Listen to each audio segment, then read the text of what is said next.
A weathered mechanic in oil-stained coveralls walked into Sterling Luxury Motors, pointing to a gleaming Bentley and saying, "I'll take that one." The salesman laughed, thinking it was a joke, until Marcus Williams pulled out $50,000 in cash. Then they called security and police, convinced something wasn't right. What happened next changed everything. When the dealership's finance manager emerged from her office, she whispered, "Dad?" in shock, recognizing the man being questioned by officers. Nobody could have predicted that this humble-looking mechanic was actually Marcus Williams, billionaire CEO of Pacific Coast Industries, the very company acquiring Sterling Luxury Motors, and he was conducting an elaborate test to see exactly how his estranged daughter's workplace treated people who didn't look like they belonged. A father-daughter reunion 15 years in the making was about to unfold, teaching everyone present a devastating lesson about judging others and revealing the true meaning of success, family, and human dignity. But to understand how this moment came to be, we need to go back 3 hours earlier to a modest auto repair shop on the outskirts of Riverside, California. Before we jump back in, tell us where you're tuning in from, and if this story touches you, make sure you're subscribed, because tomorrow I've saved something extra special for you. The morning sun cast long shadows across the concrete floor of Williams Auto Works, where the scent of motor oil and metal shavings filled the air like an old familiar cologne. Marcus Williams stood beneath the raised hood of a 1995 Honda Civic, his weathered hands moving with the precision of someone who had spent 40 years coaxing life from dying engines. At 58, his face bore the map of countless hours spent squinting under fluorescent lights, while his calloused fingers told stories of transmissions rebuilt and carburetors restored to perfect harmony. The shop itself reflected its owners. No-nonsense approach to business. Concrete floors stained with decades of automotive fluids, metal shelving lined with carefully organized parts, and workbenches that had seen everything from simple oil changes to complete engine overhauls. The walls displayed faded certificates from automotive training programs, alongside photographs of classic cars Marcus had restored over the years. To most visitors, it looked like any other neighborhood garage where working-class people brought their vehicles for honest repairs at fair prices. "Hand me that socket wrench, Miguel," Marcus called to his youngest employee, a 24-year-old mechanic whose enthusiasm for learning matched Marcus's patience for teaching. Miguel Santos hustled over with the tool, his eager eyes studying every movement Marcus made. "Mr. Williams, why are you adjusting the timing belt tension again? Didn't we already check that?" Marcus smiled without looking up from the engine compartment. "Because good enough isn't good enough, son. This lady depends on this car to get to work every morning. If it breaks down on the freeway, she misses work. If she misses work, she might lose her job. See how one small detail affects everything else?" The philosophy Marcus lived by extended far beyond automotive repair. Every interaction, every decision, every relationship carried consequences that rippled outward in ways most people never considered. It was this attention to detail and genuine concern for others that had earned him the loyalty of customers who drove across town to have their vehicles serviced at Williams Auto Works, even when cheaper options existed closer to home. Rosa Gutierrez, the shop's office manager, emerged from the small front office, clutching a steaming cup of coffee and a manila folder thick with paperwork. At 48, she had worked for Marcus for 12 years and understood the rhythm of the business better than anyone except Marcus himself. "The morning appointments are confirmed," she announced, settling at her desk near the entrance, where she could monitor both the phones and the work bays. "Mrs. Johnson is bringing her minivan in at 10 for the transmission work, and Mr. Foster wants to discuss that engine rebuild we quoted him last week." Marcus nodded absently, his attention focused on the delicate work of adjusting the engine. Timing. The Honda belonged to Mary Johnson, a single mother who cleaned office buildings at night to support her 2 children. Marcus had quoted her a fair price for the transmission repair, knowing full well he could have charged twice as much to a wealthier customer. But Mary Johnson worked 3 jobs to make ends meet, and Marcus believed everyone deserved reliable transportation regardless of their bank account balance. Rosa, make sure we have all the parts for Mrs. Johnson's transmission before she arrives. I don't want her waiting around all day because we're missing a $50 component. Danny O'Connor, the shop's senior mechanic, looked up from the brake job he was completing on a pickup truck. At 39, Danny had worked alongside Marcus for 8 years and had learned to read the subtle signs that indicated his boss was preoccupied with something beyond the day's routine repairs. You seem distracted today, Marcus. Everything all right? Marcus straightened up slowly, wiping his hands on a red shop rag that had seen countless engine compartments. He glanced toward the small office where a locked filing cabinet contained documents that would surprise everyone who knew him only as the owner of a neighborhood auto repair shop. Pacific Coast Industries, the engineering and manufacturing empire he had built over the past 2 decades, generated more revenue in a single quarter than most people earned in their entire lifetimes. Yet here he stood, grease under his fingernails, and satisfaction in his heart, doing the work that had always defined him. Actually, Danny, I need to step out for a few hours this afternoon. Think you and Miguel can handle things here? Danny raised an eyebrow. Marcus rarely left the shop during business hours unless a family emergency required his attention. Sure, but where are you headed? Got a meeting with that accountant again? Marcus chuckled, though there was no humor in the sound. Something like that. Just need to check on a business matter across town. What Marcus didn't mention was the manila envelope sitting in his desk drawer, containing $50,000 in cash that he had withdrawn from his personal account the previous day. The money wasn't intended for any business transaction in the traditional sense. Instead, it would serve as a prop in an elaborate test he had been planning for months, a way to measure the character of people who judged others based on appearance rather than substance. The idea had crystallized during a conversation with Dr. Sarah Martinez, his attorney and business advisor, who had been handling the acquisition negotiations for Sterling Luxury Motors. Sarah had mentioned in passing that the dealership employed someone named Sophia Williams as their finance manager, a detail that had hit Marcus like a punch to the solar plexus.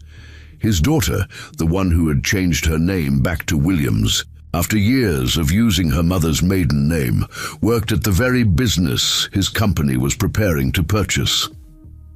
15 years had passed since Sophia had walked out of his life, declaring that she was embarrassed by his blue-collar background and determined to create a new identity for herself among people who would never accept a mechanic's daughter as their equal.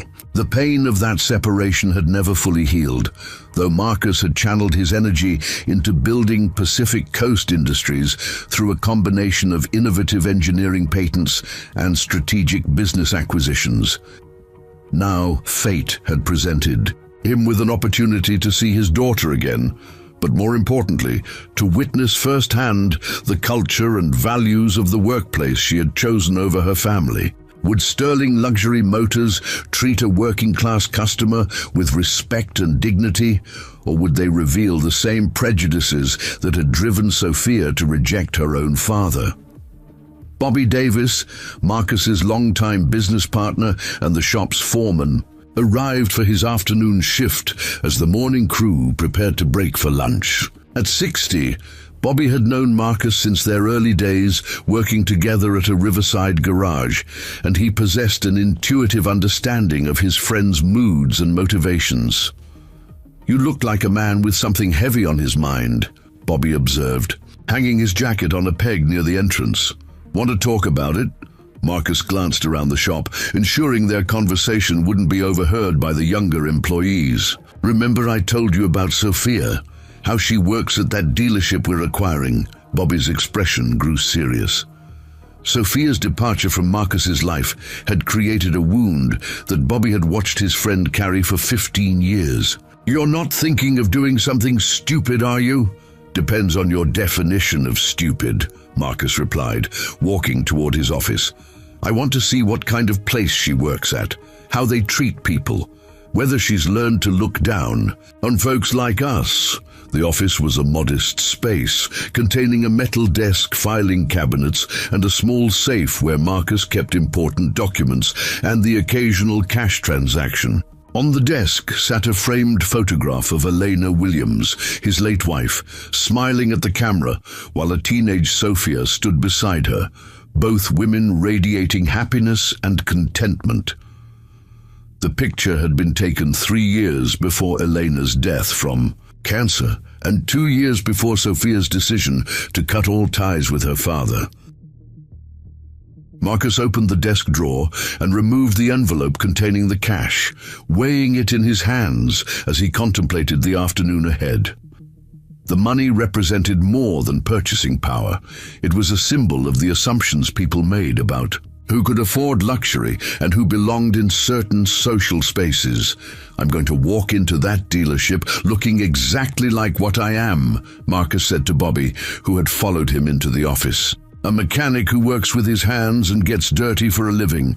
Let's see how they react when I try to buy the most expensive car on their showroom floor. Bobby shook his head slowly. And what happens when Sophia sees you there? The question hung in the air between them. Marcus had asked himself the same thing countless times since learning of his daughter's employment at Sterling Luxury Motors. Would she be embarrassed? Angry? Would she pretend not to know him? Or might there be a chance, however small, that 15 years had given her a different perspective on the value of honest work and authentic relationships? I guess we'll find out, Marcus replied, tucking the envelope into his jacket pocket.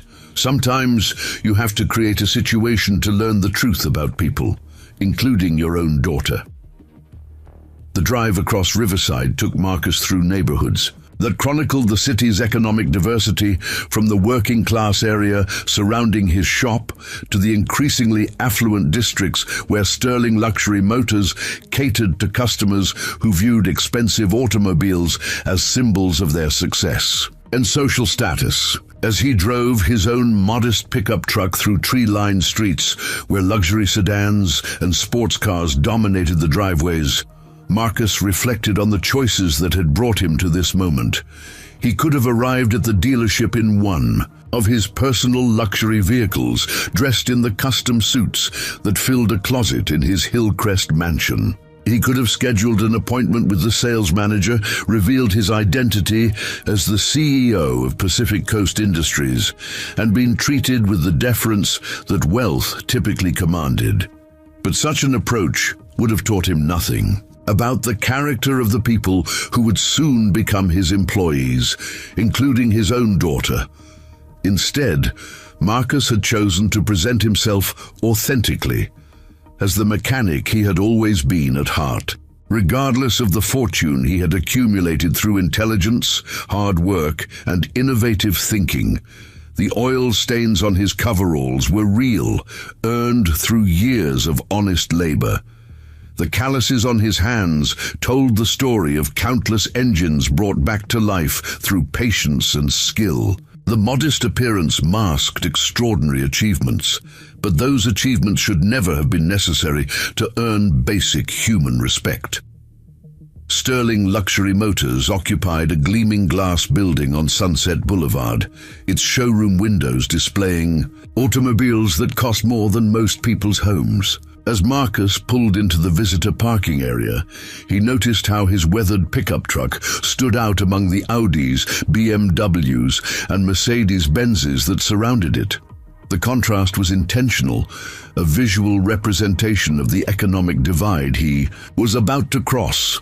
Stepping out of his truck, Marcus straightened his coveralls and checked his reflection in the side mirror. Grease stains decorated the fabric in places where he had wiped his hands during the morning's work. His steel-toed boots showed scuff marks from countless hours spent on concrete floors. His hair, though neatly combed, lacked the styled perfection expected in upscale retail environments. To anyone watching, he looked exactly like what he appeared to be, a working man who had wandered into a space designed for people with significantly more disposable income. The envelope of cash felt substantial in his jacket pocket as Marcus approached the dealership's entrance, knowing that within minutes he would discover whether his daughter's workplace valued all customers equally or reserved their best service for those who looked like they belonged in such an exclusive environment. More importantly, he would learn whether 15 years of separation had changed Sophia's perspective on the father she had once rejected, or whether the prejudices that had driven them apart still shaped her view of the world. As the automatic doors slid open and Marcus Williams stepped into Sterling Luxury Motors, he had no way of knowing that this single decision would set in motion a series of events that would forever change not only his relationship with his daughter, but the lives of everyone who witnessed what was about to unfold. Telling and preparing this story took us a lot of time, so if you are enjoying it, subscribe to our channel. It means a lot to us. Now, back to the story. The pristine marble floors of Sterling Luxury Motors reflected the overhead lighting like a mirror, creating an atmosphere of untouchable elegance that immediately made clear who was expected to walk through these doors.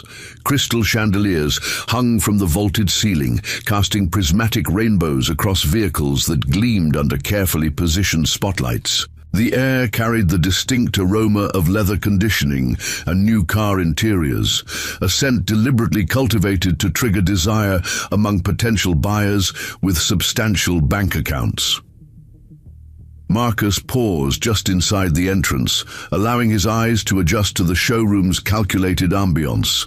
Salespeople in tailored suits moved between customers with practiced grace, their movements choreographed by years of experience reading financial signals and social cues. The customers themselves fit a predictable pattern: expensive watches, designer clothing, and the confident posture of people accustomed to having their needs immediately addressed. Near the reception desk, Linda Brown glanced up from her computer terminal and noticed the newcomer, whose appearance violated every unwritten rule about Sterling Luxury Motors clientele. Her fingers hesitated over the keyboard as she processed the incongruity of oil-stained coveralls in a space where even the janitors wore pressed uniforms. At 55, Linda had worked at the dealership long enough to recognize the subtle hierarchies that governed customer service, though she had never been comfortable with the assumptions that guided those interactions. Trevor Johnson spotted Marcus from across the showroom and immediately altered his trajectory to intercept what he perceived as a problem requiring diplomatic resolution. At 35, Trevor had cultivated his sales career by developing an instinct for identifying serious buyers versus time wasters, and everything about this visitor suggested the latter category. His commission-based income depended on maximizing productive interactions while minimizing encounters that yielded no financial benefit. "Excuse me, sir," Trevor approached with a smile that failed to reach his eyes. "Are you perhaps looking for someone? Maybe got turned around on your way somewhere else?" Marcus studied the salesman's expression, noting the barely concealed condescension that colored his supposedly helpful tone. "Actually, I'm looking at cars. Figured this was the right place for that." The response caught Trevor off guard, forcing him to recalibrate his approach while maintaining professional courtesy. "Of course, absolutely. What kind of vehicle were you thinking about? We have some very nice certified pre-owned options that might fit your budget." The assumption embedded in Trevor's suggestion hung between them like a challenge. Marcus walked deeper into the showroom, his boots creating soft echoes against the polished floor as he approached a midnight blue Bentley Continental positioned under a spotlight that emphasized every curve and chrome detail. The price placard, discreetly displayed beside the vehicle, indicated a base cost of $240,000 before any optional features or luxury packages. "This one catches my eye," Marcus said, circling the Bentley with the careful attention of someone who understood mechanical engineering at a fundamental level. "What can you tell me about the engine specifications?" Trevor followed reluctantly, glancing toward his colleagues to gauge whether they were witnessing this unusual interaction. Amanda Wilson, a 28-year-old junior salesperson, watched from her desk with growing discomfort as she recognized the familiar pattern of assumptions playing out in real time. Her own working-class background made her sensitive to the subtle ways certain customers received different treatment, though speaking up had always felt too risky for her still-developing career. Well, the Continental features a 6-liter twin-turbocharged W12 engine producing 626 horsepower, Trevor recited mechanically, his tone suggesting he was humoring an impossible conversation. "It's really quite sophisticated machinery, designed for customers who appreciate the finest engineering." Marcus knelt beside the vehicle, examining the brake calipers and suspension components visible through the wheel wells. His trained eye caught details that most salespeople would never notice. The quality of the machining, the integration of electronic systems, the evidence of genuine German precision in every component. Standing up, he brushed dust from his knees and nodded appreciatively. "Impressive craftsmanship. How's the torque distribution between front and rear wheels? And what kind of warranty coverage comes with the drivetrain?" The technical questions surprised Trevor, who had expected generic inquiries about color options or monthly payments rather than detailed engineering discussions. "I'd have to check the specifications on the torque split, but the warranty is comprehensive. 4 years, 50,000 miles on most components." Marcus pulled out his cell phone and began taking photographs of the vehicle from multiple angles, documenting details that suggested serious interest rather than casual browsing. The behavior confused Trevor, who struggled to reconcile the professional evaluation approach with his visitor's appearance and presumed economic status. "Are you in the automotive industry?"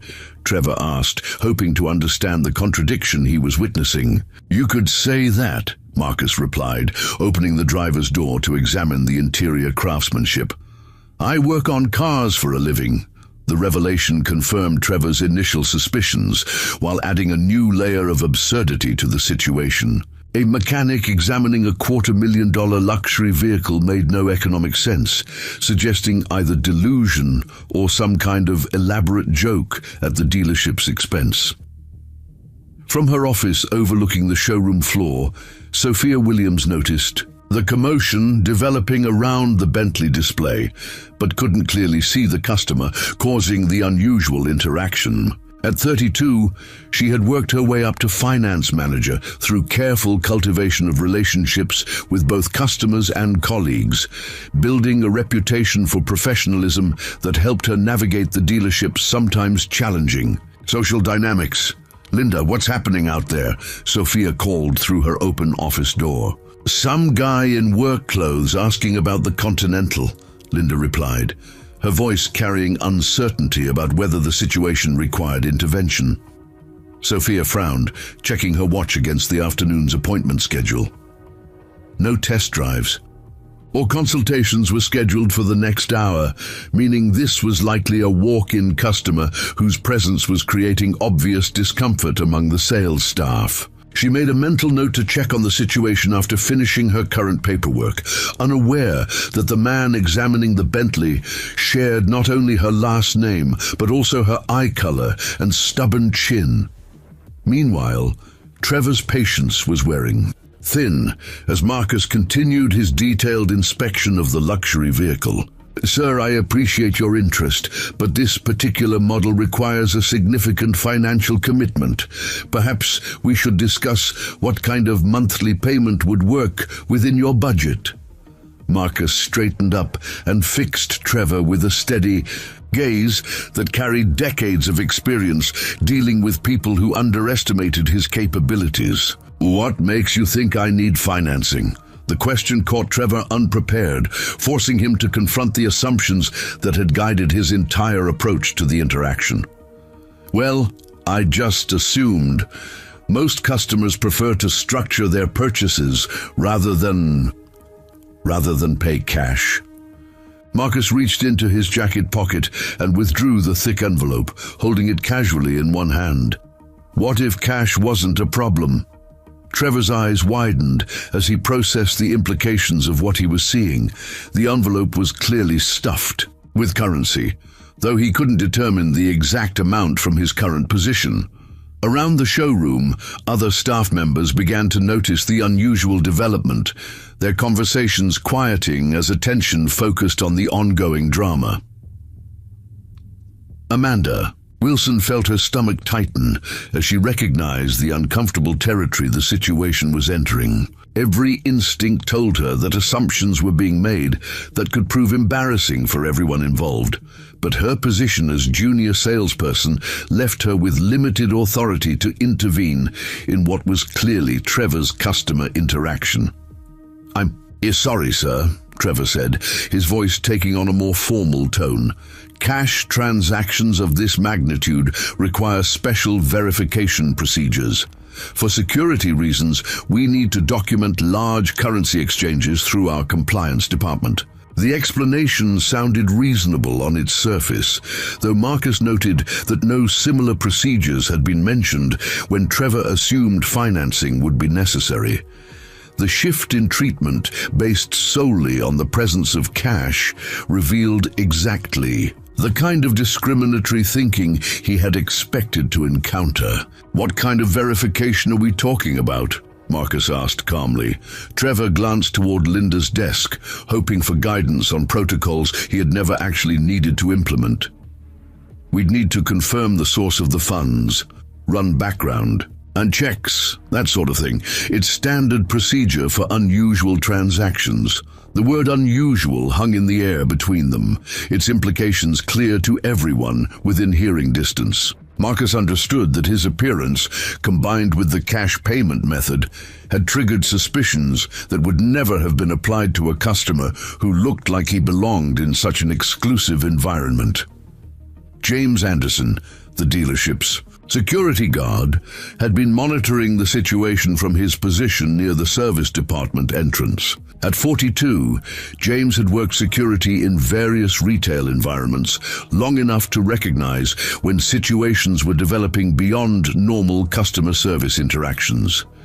The body language of everyone involved suggested tension that might require his intervention, though he hoped diplomatic resolution would prove sufficient. "Is everything all right over here?" James approached the group with careful neutrality, his presence immediately changing the dynamic of the conversation.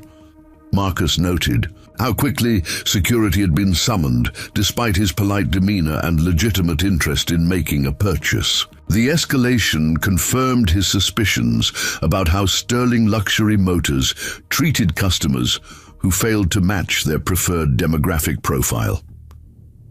"Just discussing purchase options," Marcus replied evenly, making no move to put away the cash. Envelope, Trevor seized the opportunity to involve James in the developing situation. "Mr. Anderson, this gentleman is interested in purchasing the Continental with cash. I was explaining our verification procedures for large currency transactions." James studied Marcus carefully, taking in the work clothes, the casual confidence, and the substantial envelope of money that created an obvious contradiction. His experience suggested caution when situations didn't follow predictable patterns, though he remained uncertain about whether any actual security concern existed. "How much cash are we talking about?" James asked. Marcus opened the envelope partially, revealing tightly packed bills that represented far more money than most people carried for routine transactions. $50,000 as a down payment. I can arrange the balance through wire transfer. Today, The specific amount surprised both Trevor and James, who had expected either a much smaller sum that would prove insufficient for serious consideration or no actual money at all. The presence of genuine currency in significant quantity forced them to confront the possibility that their assumptions about this customer might be fundamentally incorrect. From her office, Sophia noticed that the crowd around the Bentley display was growing larger and more animated. Several customers had stopped their own shopping to observe whatever drama was unfolding, creating exactly the kind of disturbance that could reflect poorly on the dealership's professional atmosphere. She decided intervention was necessary to restore normal operations. "Trevor, could I see you for a moment?" Sophia called from her doorway, gesturing for him to step away from the customer interaction. As Trevor reluctantly approached her office, Sophia caught her first clear glimpse of the man who had created such commotion among her staff. Something about his profile seemed familiar, though she couldn't place why a mechanic in work clothes would trigger any sense of recognition. The feeling unsettled her in ways she couldn't immediately understand, like a half-remembered dream that refuses to come into focus. "What's the situation out there?" Sophia asked as Trevor entered her office. "Guy wants to buy the Continental with cash," Trevor explained, his frustration evident. "Claims he's got $50,000 for a down payment, but something doesn't feel right about the whole thing." Sophia glanced back toward the showroom floor, where Marcus continued his examination of the Bentley, while James maintained a discreet but watchful presence nearby. The customer's body language suggested genuine interest rather than any kind of deception, though she understood Trevor's confusion about the apparent contradiction between appearance and purchasing power. "Have you verified that the money is real?" Sophia asked. "I was about to suggest we call the police," Trevor admitted. "Large cash transactions, questionable background, the whole thing seems suspicious."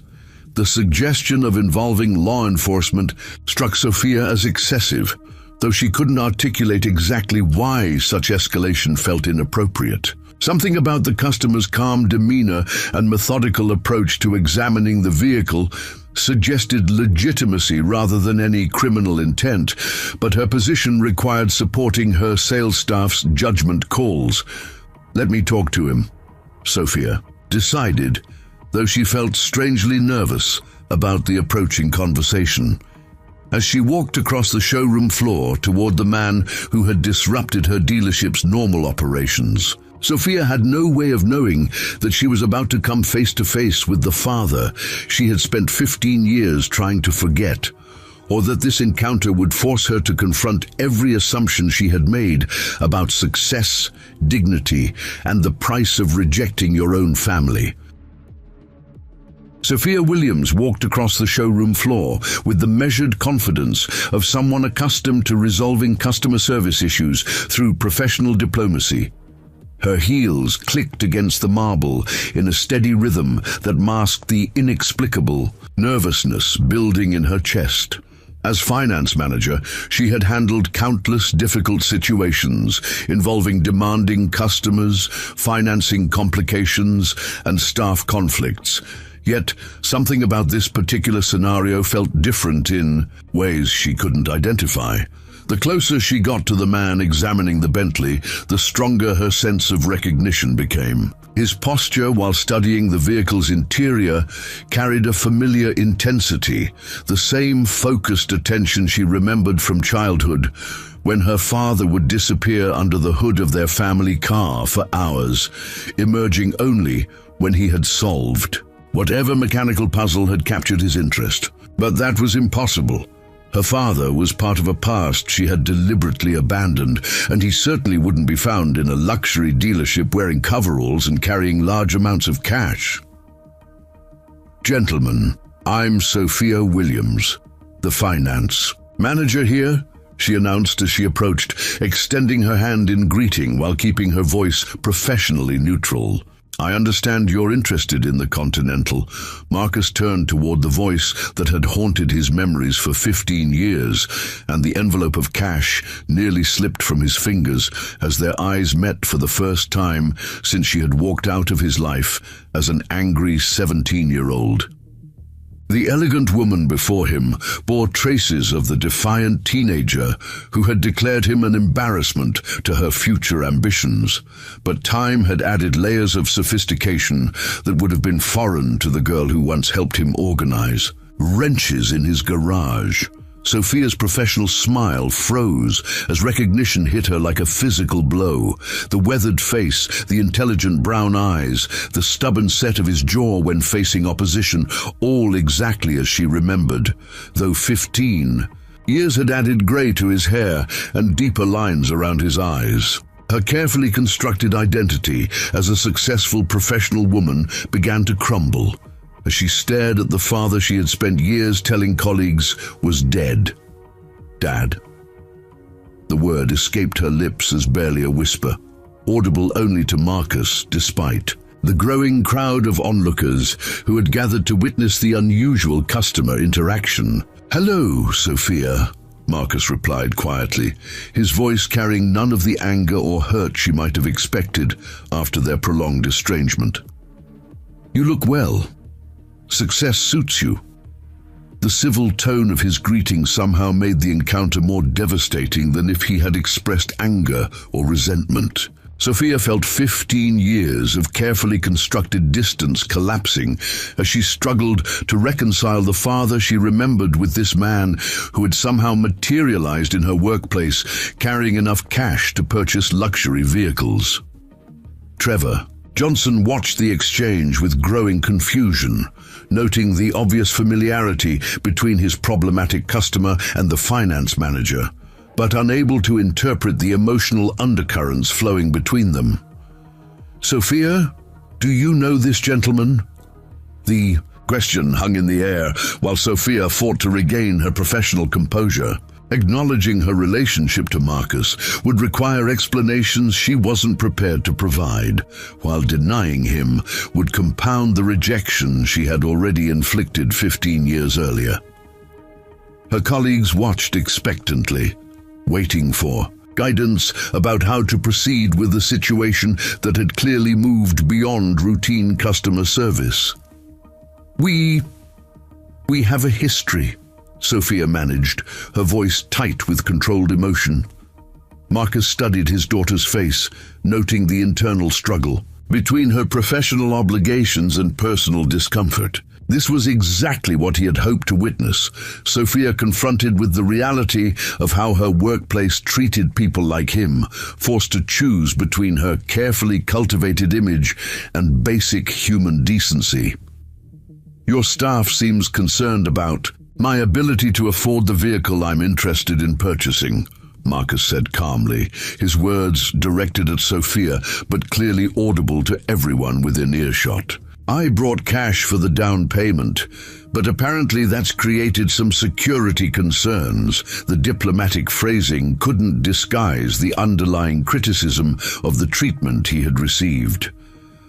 Sophia felt heat rise in her cheeks as she realized her father had witnessed firsthand the prejudicial assumptions that guided customer service at Sterling Luxury Motors. Worse, he had experienced that discrimination personally, creating a scenario that validated every criticism he might have harbored about her chosen professional environment. James Anderson stepped closer to the family reunion, his security training, alerting him to the emotional tension that could escalate beyond verbal exchanges. "Ma'am, should I contact the police about the cash transaction? Mr. Johnson suggested it might be appropriate given the unusual circumstances." The suggestion of involving law enforcement in what was clearly a personal family matter struck Sophia as grotesquely inappropriate, yet she understood the logic behind her staff's concerns. A working-class man carrying large amounts of cash violated their expectations about legitimate customers, triggering security protocols designed to protect the dealership from potential criminal activity. "That won't be necessary," Sophia said, firmly, though her voice betrayed the strain of managing multiple competing pressures simultaneously. Marcus watched his daughter navigate the impossible position his presence had created, noting how she struggled to balance professional responsibilities with personal recognition. He had accomplished his primary objective, forcing Sophia to witness the discriminatory culture she participated in daily. But the emotional cost was proving higher than he had anticipated. "Perhaps we should continue this conversation in my office," Sophia suggested, desperate to remove their family drama from public scrutiny. "I think the conversation is fine right here," Marcus replied, making no move toward privacy. "I came to buy a car, and your staff has made it clear that customers like me aren't welcome unless we can prove we belong here." The blunt statement created visible discomfort among the assembled staff members, who began to realize that their assumptions about this customer might have been fundamentally flawed. Amanda Wilson felt her stomach clench as she recognized the implications of what she was witnessing. A customer being judged solely on appearance despite legitimate purchasing intent. Trevor Johnson attempted to regain control of the deteriorating situation. "Sir, it's nothing personal. We have standard procedures for all large cash transactions, regardless of the customer's background."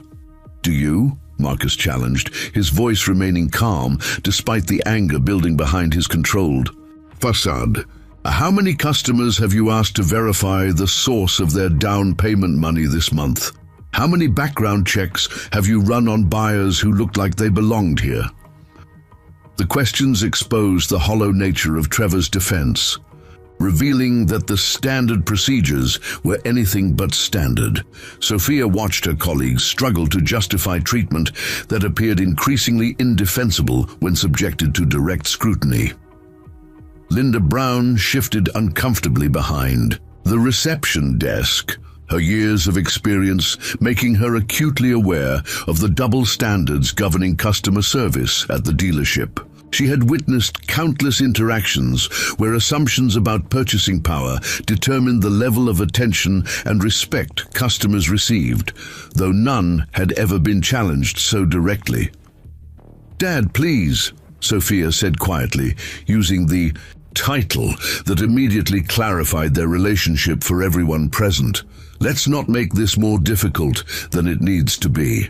The public acknowledgement of their familial connection sent shockwaves through the assembled staff members, who suddenly understood that they had been discriminating against their finance manager's father. The revelation added layers of complexity to an already uncomfortable situation, forcing everyone to reconsider their initial judgments about the customer in work clothes. Marcus noted how Sophia's plea focused on avoiding difficulty rather than addressing the fundamental injustice of his treatment. Even now, faced with concrete evidence of discrimination, she seemed more concerned with managing appearances than confronting the systemic problems that had created this scenario. "Difficult for whom?" Marcus asked. "For you, because your colleagues are seeing how you treat people like me, or difficult for them because they're realizing their assumptions might be wrong?" The pointed questions forced Sophia to confront uncomfortable truths about her professional environment and her own complicity in maintaining systems that judged people based on superficial characteristics rather than actual qualifications or intentions. David Miller, the dealership sales manager, emerged from his office having been alerted to the commotion on the showroom floor. At 45, David had built his career on maintaining the delicate balance between inclusive customer service and the economic realities of luxury retail, though he had never faced a situation quite like the one currently unfolding. "What seems to be the problem here?" David asked, his authoritative presence immediately changing the dynamic of the conversation. Trevor quickly summarized the situation, emphasizing the unusual nature of the cash transaction while carefully avoiding any explicit mention of the discriminatory assumptions that had guided his customer service approach. "This gentleman wants to purchase the Continental with a cash down payment, but we have some concerns about following proper verification procedures." David studied Marcus carefully, taking in the work clothes, the confident demeanor, and the thick envelope of money that had created such controversy among his staff. His experience suggested caution when dealing with situations that deviated from normal patterns, though he recognized the potential for embarrassing mistakes when assumptions proved incorrect. "And you are?" David asked Marcus directly. "Marcus Williams," came the reply, delivered with quiet dignity despite the ongoing scrutiny. "Sophia's father." The introduction created another wave of surprise among staff members who were still processing the family relationship between their finance manager and the customer they had treated with suspicion. David felt his carefully maintained professional composure waver as he realized the magnitude of the customer service failure currently playing out in his showroom. "Mr. Williams," David said carefully, "I apologize if there's been any misunderstanding about our customer service procedures. We value all potential buyers and want to ensure everyone receives appropriate attention."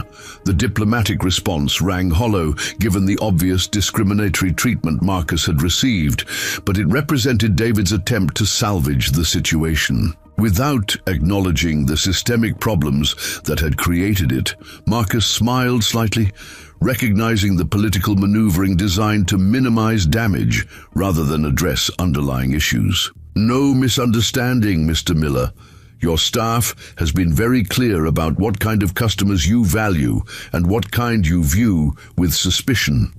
The measured tone of Marcus's response somehow made his criticism more devastating than if he had expressed overt anger.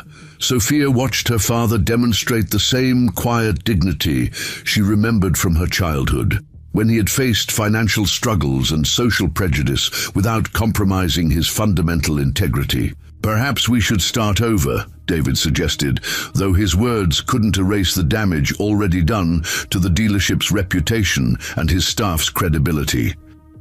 "Start over?" Marcus asked. "Pretend the last hour didn't happen. Ignore the fact that your security guard was called simply because I don't look like your typical customer." The questions highlighted the impossibility of undoing the discriminatory treatment through retroactive courtesy. Sophia felt herself caught between loyalty to her workplace and recognition of the injustices her father had experienced, a conflict that forced her to examine her own values in ways she had successfully avoided for 15 years. As the confrontation continued to unfold in full view of other customers and staff members, Sophia realized that this encounter would have consequences far beyond their family relationship. Her father had effectively exposed the discriminatory culture she had participated in daily, creating a reckoning that would ultimately force everyone present to examine their assumptions about worth, dignity, and the true meaning of professional service.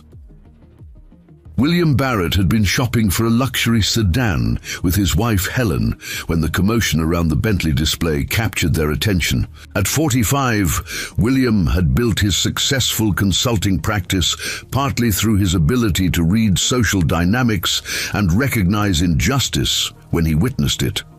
What he was observing at Sterling Luxury Motors troubled him deeply, though he hesitated to intervene in what appeared to be an escalating family situation with professional complications. "This is getting uncomfortable," Helen whispered to her husband as they watched the dealership staff circle around the man in work clothes like sharks sensing blood in the water. "That poor man is being treated terribly just because of how he's dressed." The other customers in the showroom had begun to take notice of the unusual scene, their conversations quieting as they focused on the drama unfolding near the luxury vehicle display. Nancy Foster, a middle-class customer who had been considering financing options for a certified pre-owned sedan, felt her stomach tighten as she recognized the familiar sting of being judged by appearance rather than character. Trevor Johnson, growing increasingly defensive about his initial customer service approach, decided to escalate the situation despite David Miller's attempts at diplomatic resolution. "Mr. Miller, I really think we should contact the authorities about this cash situation. Large currency transactions can involve money laundering or other illegal activities." The suggestion hung in the air like a threat, transforming what had been a customer service failure into something approaching an accusation of criminal behavior. Sophia felt her professional composure finally crack under the pressure of watching her father being treated like a potential criminal by people who worked under her supervision. "Trevor, that's completely inappropriate," Sophia said sharply, her voice carrying an authority that surprised several staff members who had never heard her speak so forcefully. "Mr. Williams is a legitimate customer with legitimate funds." Marcus watched his daughter defend him for the first time in 15 years, noting the courage it required for her to challenge her colleague's judgment in such a public setting. The moment represented a small step toward the woman he had raised her to be, though he wondered whether her intervention was motivated by family loyalty or genuine recognition of the injustice being perpetrated. "With all due respect, Sophia," Trevor replied, his tone growing more defiant, "we don't actually know anything about where this money came from. A mechanic carrying $50,000 in cash raises legitimate questions about the source of those funds." The explicit statement of suspicion based solely on Marcus's occupation created a moment of crystalline clarity for everyone present. Amanda Wilson felt shame wash over her as she realized how deeply prejudicial assumptions had guided the entire interaction. While Linda Brown shifted uncomfortably behind her desk, wishing she had spoken up earlier when she first sensed the discriminatory undercurrents, David Miller recognized that the situation had moved beyond his ability to manage through diplomatic maneuvering. Trevor's insistence on involving law enforcement threatened to create a public relations disaster that could damage the dealership's reputation, particularly if word spread about how they treated customers based on economic profiling. "Trevor, I think we should take a step back and reassess," David began, but his attempt at de-escalation was interrupted by James Anderson's radio crackling to life. "Security to dispatch. We may need police assistance at Sterling Luxury Motors for a possible suspicious transaction," James announced, having made the decision to call for backup despite the family relationship that complicated the situation. Sophia stared at the security guard in disbelief, unable to comprehend how a simple customer inquiry had escalated to law enforcement involvement. "James, cancel that request immediately. There's no need for police intervention in a legitimate business transaction." But the radio call had already been transmitted, setting in motion a chain of events that would transform Marcus's social experiment into something far more dramatic than he had originally intended. He felt a mixture of satisfaction and sadness as he watched his daughter finally confront the discriminatory culture she had participated in for years, though the personal cost of the lesson was proving higher than anticipated. "Too late for that," James replied, his training emphasizing caution over courtesy when dealing with situations involving large cash amounts and unusual customer behavior. "They're already dispatched."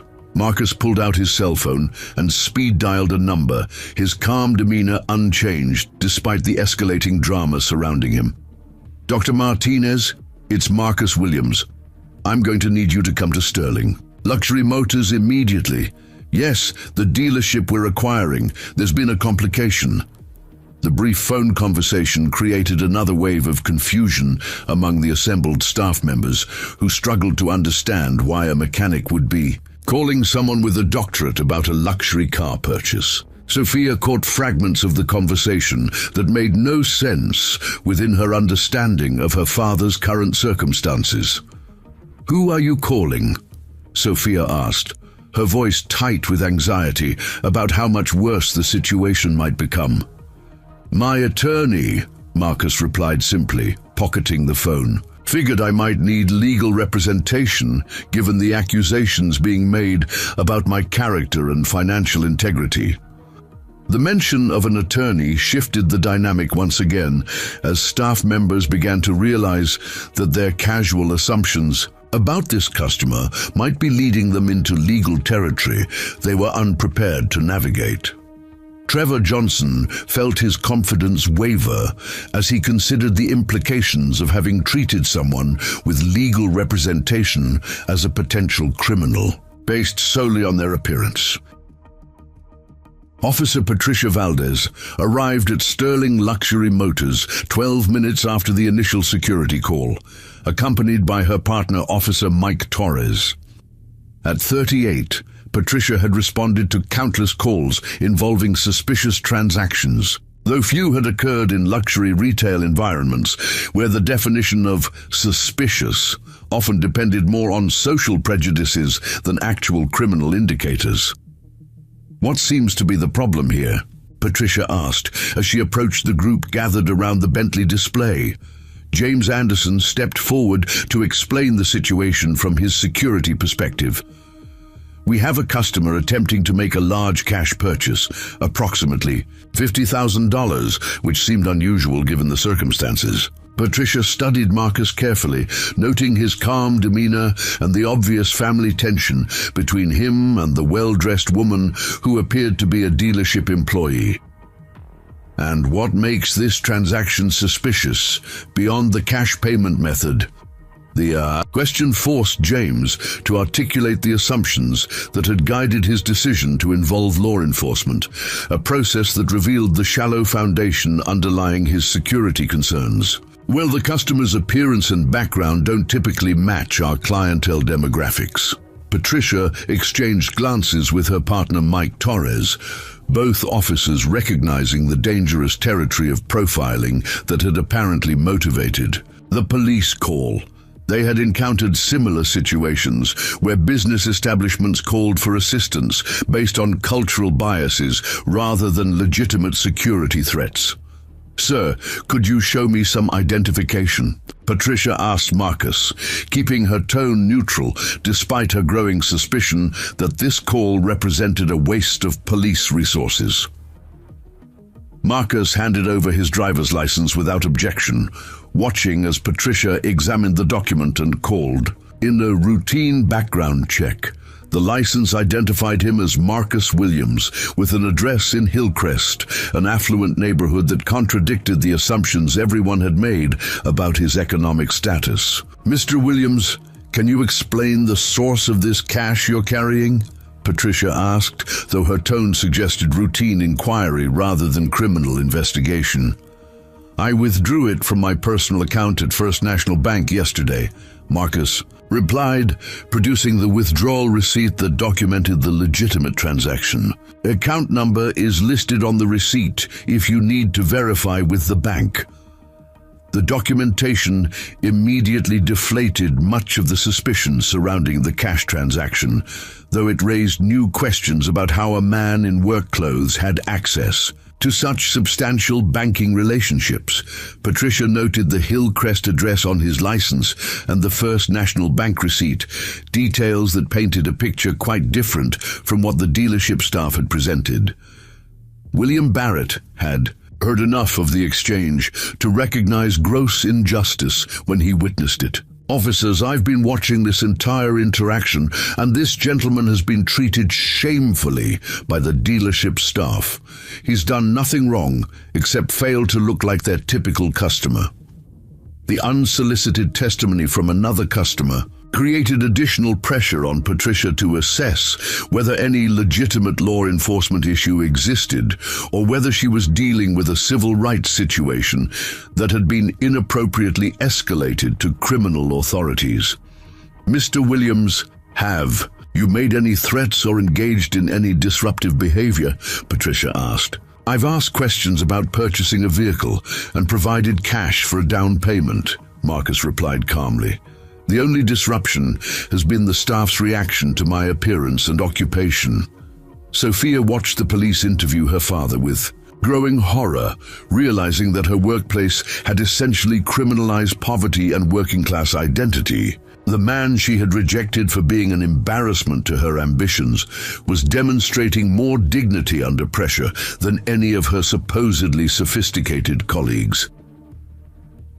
Dr. Sarah Martinez arrived at the dealership as Patricia continued her assessment of the situation. At 45, Sarah had been Marcus's attorney and business advisor for 8 years, handling everything from patent filings to corporate acquisitions. Her presence immediately elevated the stakes of what had begun as a simple customer service failure. Marcus, what's the situation here? Sarah asked, her professional attire and authoritative presence creating another contradiction for the dealership staff to process. I came to buy a car and was treated like a criminal because of how I look, Marcus explained. The staff called police about my attempt to make a cash down payment. Sarah surveyed the assembled group of dealership employees, police officers and customers, quickly assessing the legal and public relations implications of what appeared to be a textbook case of discriminatory treatment. Officers, has my client been accused of any specific crime? Patricia shook her head, increasingly convinced that the police call had been unnecessary. No, ma'am. We're investigating a report of suspicious financial activity, but the customer has provided documentation showing legitimate bank withdrawal. Then I assume he's free to complete his vehicle purchase or leave as he chooses, Sarah asked, her tone making clear that any other answer would be unacceptable. The legal framework surrounding the situation forced everyone to confront the reality that Marcus had committed no crime beyond the offense of not matching their expectations about luxury car customers. Trevor Johnson felt his certainty evaporate as he realized how his assumptions had led to police involvement in what was clearly a legitimate business transaction.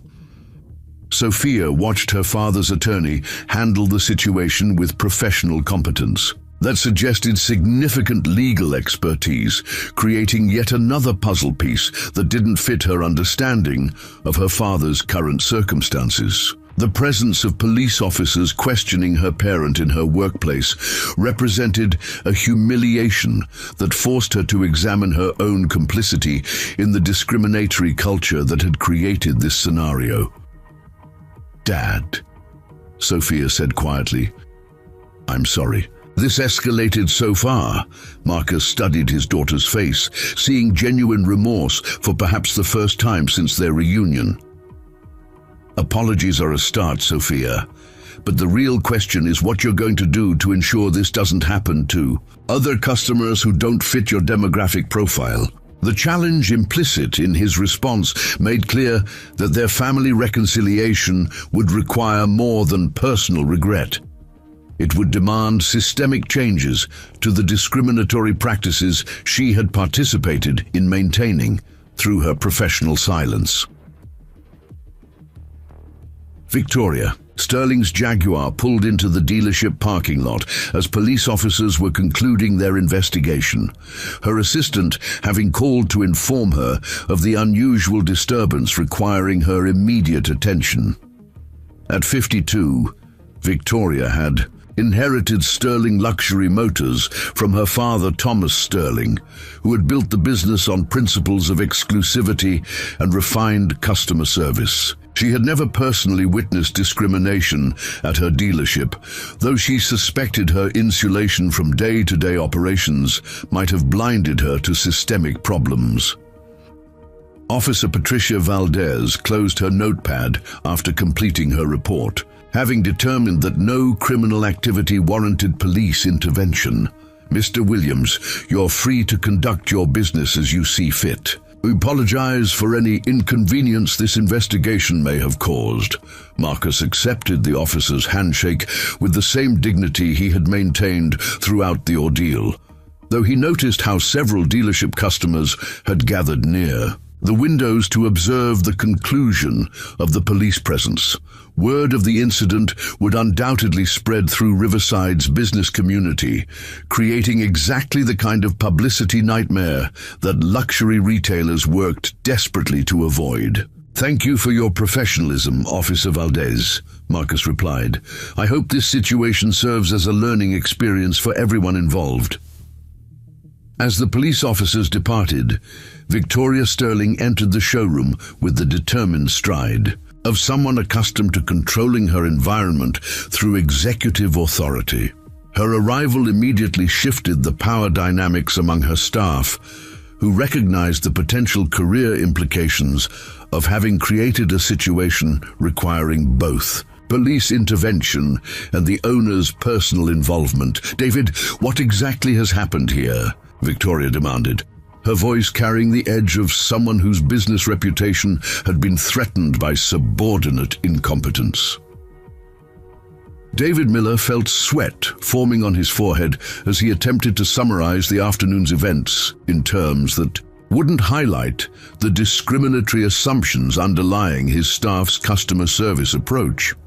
"We had a potential customer interested in the Continental, and there were some procedural questions about a large cash transaction that required clarification." The euphemistic explanation failed to capture the magnitude of what had actually occurred, though David hoped to minimize the scope of the customer service failure until he could assess the full damage privately with Victoria.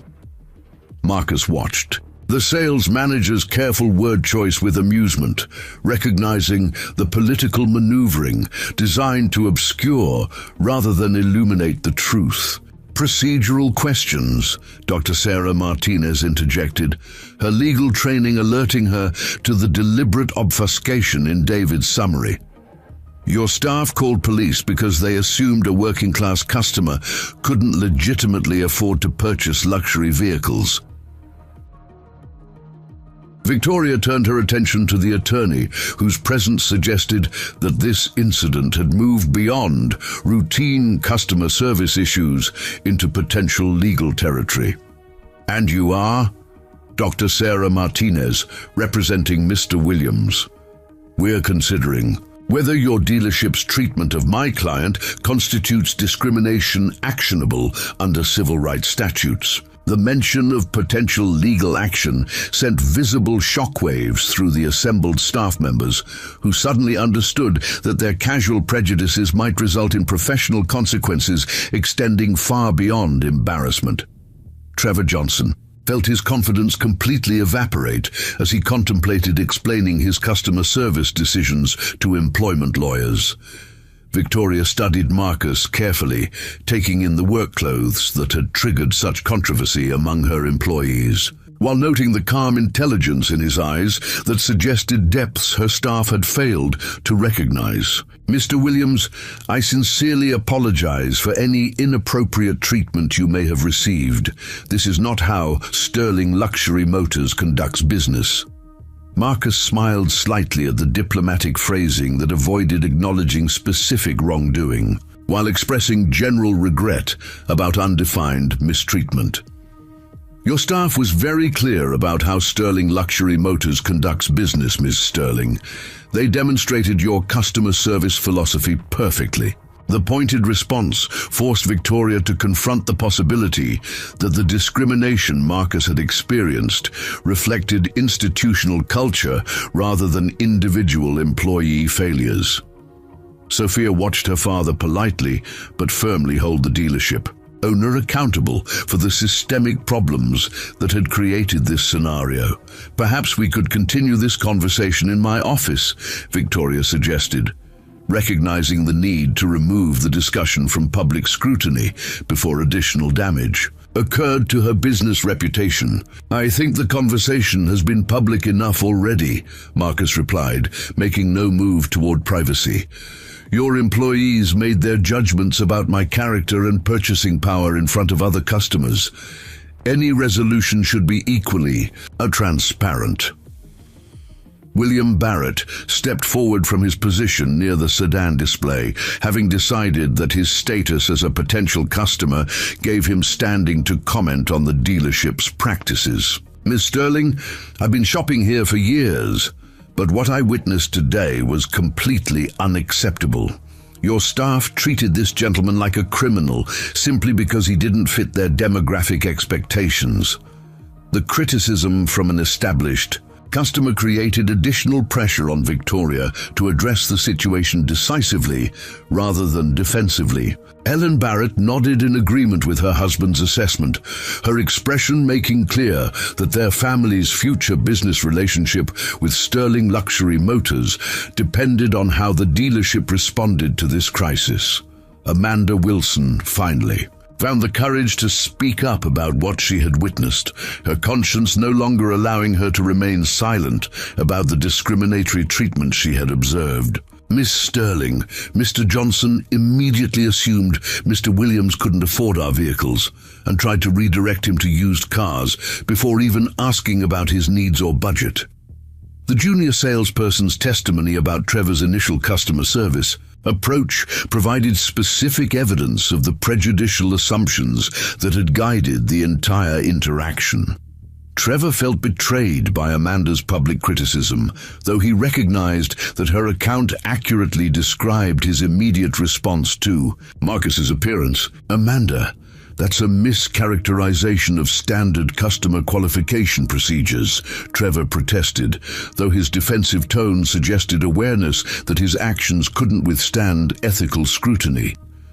Marcus pulled out his cell phone and began scrolling through contacts, his casual demeanor suggesting that the dealership's internal politics were of minimal concern compared to his larger objectives for the afternoon. "Dr. Martinez, could you call Jonathan Wright and ask him to prepare the acquisition documentation? I think it's time we accelerated our timeline for taking control of Sterling Luxury Motors." The casual reference to acquisition documentation created stunned silence among the dealership staff, who struggled to process the implications of what they had just heard. Sophia felt her carefully constructed understanding of reality crumble as she realized that her father was somehow involved in corporate transactions that would affect her workplace in fundamental ways. Victoria Sterling's professional composure shattered as she comprehended that the man her staff had treated as a potential criminal apparently possessed the financial resources to acquire her entire business operation. "What acquisition? We haven't agreed to sell Sterling Luxury Motors to anyone." Dr. Sarah Martinez smiled with the satisfaction of someone about to deliver information that would completely transform the power dynamics of the current situation. "Miss Sterling, your dealership has been in negotiations with Pacific Coast Industries for the past 6 months. We're scheduled to finalize the purchase agreement next week." The revelation hit Victoria like a physical blow as she realized that the man her employees had discriminated against was apparently connected to the corporate entity preparing to become her new owner. Sophia stared at her father in complete bewilderment, unable to reconcile the modest mechanic of her memories with someone involved in multi-million-dollar business acquisitions. "Dad, what is she talking about?" Sophia asked, her voice barely audible as she struggled to process information that contradicted everything she thought she knew about her father's current circumstances. Marcus studied his daughter's shocked expression, noting how the revelation of his business success had created the same cognitive dissonance among the dealership staff that his initial appearance had triggered in reverse. "I've been building Pacific Coast Industries for 20 years, Sophia. Started with patents for automotive innovations, expanded into manufacturing and acquisitions." The explanation began to illuminate the contradiction between Marcus's modest appearance and his substantial financial resources, though it raised additional questions about why someone with corporate wealth would continue working as a mechanic in coveralls. David Miller felt his authority evaporating as he realized that his problematic customer was actually his future employer. "You're the CEO of Pacific Coast Industries?" Victoria asked, her voice reflecting the horror of someone who had just discovered that her employees had discriminated against the person who would soon control their professional futures. "Founder and majority shareholder," Marcus confirmed, "though I maintain hands-on involvement in automotive repair because it keeps me connected to the industry fundamentals that drive innovation." Luis Morales, the dealership's parts specialist, had been listening from the service department entrance and felt compelled to share his perspective on the afternoon's events. "Ms. Sterling, I watched the whole thing. Mr. Williams was asking intelligent technical questions about the Bentley's engineering, but everyone focused on his clothes instead of his knowledge. The observation from another employee provided additional evidence that Marcus's expertise had been visible to anyone willing to look beyond superficial appearances." Sophia realized that her father had demonstrated the same passion for automotive excellence that she remembered from her childhood, though her colleagues had been too blinded by prejudice to recognize it. Rachel White, the marketing coordinator, approached the group with visible nervousness about speaking up but determination to share what she had observed. "I filmed part of the interaction on my phone because I thought it might become a customer service training issue. The video shows exactly how Mr. Williams was treated differently from other customers. The existence of video documentation created additional legal implications for the dealership, providing objective evidence of discriminatory treatment that would be difficult to dispute in any potential civil rights litigation." Trevor Johnson realized that his career at Sterling Luxury Motors was likely over, regardless of whether the acquisition proceeded as planned. Marcus checked his watch and noted that his social experiment had consumed nearly 3 hours of his afternoon, providing more than sufficient evidence about the dealership's culture and his daughter's professional environment. "Ms. Sterling, I think we've learned everything we need to know about how your business operates. Dr. Martinez will be in touch about modifying the acquisition terms to reflect today's discoveries." The threat of modified acquisition terms suggested that Marcus's experience with discrimination could result in financial consequences for the dealership, creating immediate concern among staff members about their job security under new ownership. Victoria felt control of the situation slipping away as she realized that damage control measures would need to extend far beyond simple apologies. Sophia approached her father with tears forming in her eyes, finally understanding the magnitude of her misjudgments about his character and achievements. "Dad, I had no idea about your success. I thought you were still just a mechanic?" Marcus finished gently. "I am still a mechanic, Sophia. That never changed. I just became other things as well."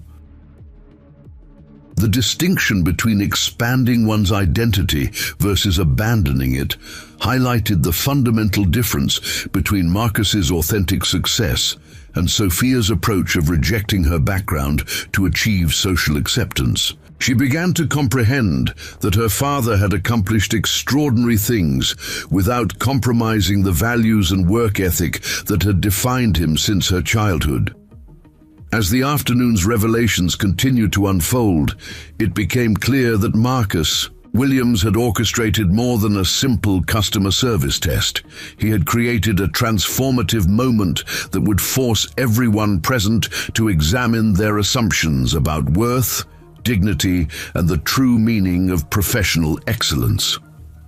Showroom fell into an uncomfortable silence as the magnitude of the afternoon's revelations settled over everyone present. Victoria Sterling stood frozen beside the Bentley display, her mind racing through the catastrophic implications of having her staff discriminate against the man who controlled her company's future. The carefully maintained atmosphere of refined luxury now felt oppressive, transformed from a symbol of success into evidence of shallow materialism that had blinded her employees to genuine worth. Trevor Johnson retreated toward the parts department, his face pale with the realization that his prejudicial customer service had likely ended his career at Sterling Luxury Motors. The confident salesman who had dismissed Marcus based on appearance now understood that his assumptions had targeted the most powerful person in the building. He pulled out his cell phone with trembling hands and began scrolling through job search websites, knowing that his employment would likely be terminated before the week ended. Carlos Lopez, the service department manager, emerged from the garage bay where he had been monitoring the situation through the glass partitions separating the showroom from the repair facility. At 29, Carlos had worked his way up from an entry-level technician position and possessed an intuitive understanding of how working-class customers were often treated in luxury retail environments. Unlike his showroom colleagues, he felt no surprise about Marcus's technical expertise or legitimate purchasing power. "Mr. Williams," Carlos approached respectfully, "I want to apologize for what happened here today. In the service department, we judge people by their knowledge and character, not their clothes. I should have spoken up sooner." Marcus appreciated the young manager's honesty and recognized a kindred spirit who understood automotive excellence from a hands-on perspective. "Thank you, Carlos. What's your background in the industry?" "Started as a mechanic right out of high school," Carlos replied. "Worked my way through community college, studying automotive engineering while learning the business from the ground up. Been here 4 years now." The conversation revealed another dimension of the dealership's employment practices, where the service department apparently operated under different cultural values than the sales floor. Sophia listened to the exchange with growing awareness of how little she actually knew about the various employees who worked under the same roof. Having isolated herself in the finance office without meaningful interaction with the technical staff, Dr. Sarah Martinez consulted her tablet while reviewing notes from the afternoon's developments, her legal mind already formulating strategies for addressing the discrimination issues that had been documented. "Marcus, I recommend we schedule an immediate conference call with Jonathan Wright and the acquisition team. This situation changes our leverage considerably. Jonathan Wright, the Chief Financial Officer of Pacific Coast Industries, would need to reassess the Sterling Luxury Motors acquisition based on the civil rights liabilities that had been exposed through Marcus's social experiment. The dealership's discriminatory practices created potential legal exposure that could affect the purchase price and require extensive employee retraining before the acquisition could proceed smoothly." Amanda Wilson approached Sophia with visible anxiety about her future employment prospects, having publicly criticized Trevor's customer service approach in front of the dealership owner.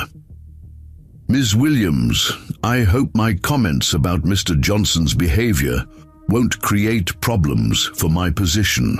Here, I just couldn't stay silent about what I witnessed." Sophia studied the young salesperson who had shown more moral courage than any of her more senior colleagues, including herself. "Amanda, you did the right thing by speaking honestly about what you observed. Your integrity is exactly what this dealership needs more of." The reassurance provided Amanda with some comfort, though she remained uncertain about how the ownership transition would affect her career trajectory. She had always admired Sophia's professional success and hoped to advance within the company, but the family dynamics now complicating the workplace created unpredictable variables that could influence personnel decisions. Nancy Foster, the middle-class customer who had been observing the discrimination incident, decided to share her perspective before leaving the dealership. "Miss Sterling, I came here considering a purchase, but what I witnessed today has completely changed my opinion of this business. Mr. Williams was treated shamefully, and it makes me wonder how you would treat me if I couldn't afford the most." expensive options.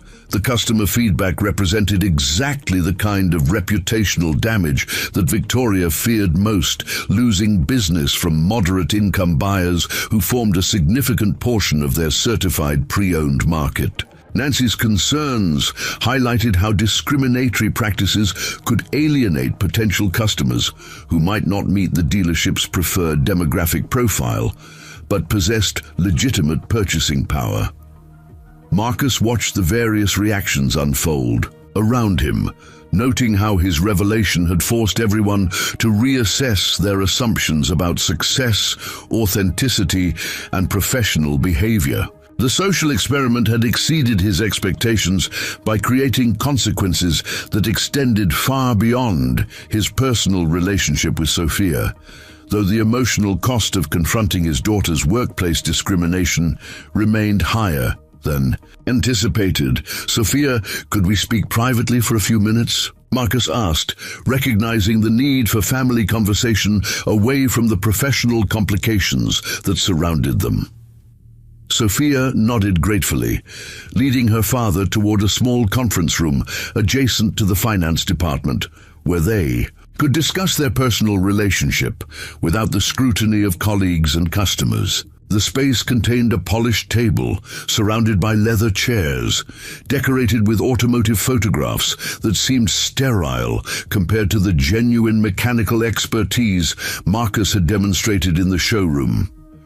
"Dad, I don't even know where to begin," Sophia said as she closed the conference room door behind them. "All these years, I thought I was succeeding by leaving behind everything you represented. Now I discover you've accomplished more than I ever dreamed possible." Marcus settled into a chair across from his daughter, studying the woman who carried traces of her mother's features alongside his own stubborn determination. "Success isn't measured by how much distance you put between yourself and your origins, Sophia. It's measured by how much value you create while staying true to your principles." The gentle rebuke forced Sophia to confront the hollow nature of her professional achievements, which had been built on rejecting rather than embracing the work ethic and integrity that her father had instilled during her childhood. She had gained social acceptance among people who judged worth by superficial markers, while losing connection to the authentic values that created lasting satisfaction. "I was embarrassed by your job, by our neighborhood, by the way people looked down on us," Sophia admitted, tears forming in her eyes. "I wanted to fit in with people who had money and status, even if it meant pretending I came from somewhere else." Marcus reached across the table and took his daughter's hand, noting how soft her skin had become compared to the calloused fingers he remembered from her teenage years when she had occasionally helped in his garage. "And how did that work out for you? Are you happy with the people who only accept you when you hide who you really are?" The question struck at the heart of Sophia's professional and personal dissatisfaction, forcing her to acknowledge that her pursuit of social acceptance had created relationships built on deception rather than authentic connection. Her colleagues respected the carefully constructed identity she had presented, but none of them knew or valued the real person beneath the professional facade. Outside the conference room, Victoria Sterling was conducting damage control conversations with her remaining staff members, attempting to assess the scope of the customer service failure while preparing for the difficult negotiations that would follow Marcus's discrimination experience. David Miller stood beside her, his authority as sales manager significantly diminished by his inability to prevent the afternoon's crisis. "How many other customers have we treated this way?" Victoria asked, her voice reflecting genuine concern about systemic problems she had failed to recognize. "How many potential buyers have we lost because they didn't fit our demographic expectations?" David struggled to answer honestly without further damaging his professional standing. "It's not official policy, but there's definitely an assumption that certain customers are more likely to make purchases than others. We focus our attention on people who appear to have immediate buying capacity." The euphemistic explanation failed to disguise the discriminatory practices that had been normalized within the dealership's culture, creating liability issues that extended far beyond Marcus's individual experience. Victoria realized that comprehensive policy changes would be necessary to address the institutional prejudices that had been exposed through this incident. Linda Brown approached Victoria with a manila folder containing customer complaint forms that had never been properly addressed. Ms. Sterling, there have been other incidents. Customers who felt they were treated dismissively or ignored based on their appearance. I kept the documentation even though nothing was ever done about their concerns. The existence of additional discrimination complaints provided evidence that Marcus's experience represented a pattern of problematic behavior rather than an isolated incident. Victoria felt her heart sink as she realized that the acquisition negotiations would likely include extensive civil rights remediation requirements that could cost the dealership hundreds of thousands of dollars in settlements and retraining programs. Carlos Lopez joined the group of managers discussing the crisis, bringing perspective from the service department that had maintained different cultural standards than the sales floor. Ms. Sterling, in the garage, we work with customers from every economic background. Auto repair doesn't discriminate. Engines break down for rich and poor people alike. We've never had complaints about treating customers unfairly. The contrast between service department practices and sales floor culture highlighted how different leadership approaches could create entirely different workplace environments within the same business.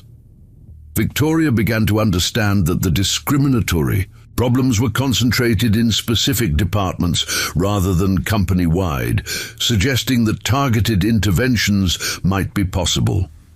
Rachel White continued reviewing the video footage she had captured on her phone, documenting the specific moments when discriminatory treatment had been most obvious. Ms. Sterling, this video clearly shows the difference in how Mr. Williams was approached compared to other customers. The body language and tone were completely different. The objective evidence would prove valuable in any legal proceedings, while also serving as training material to help employees recognize their unconscious biases in customer interactions. Victoria realized that the video documentation, while potentially damaging in litigation, could also become a powerful tool for transforming the dealership's culture if handled properly.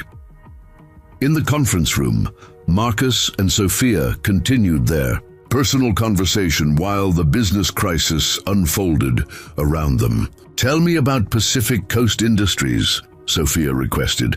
"How did you build something so successful while I never knew about it?"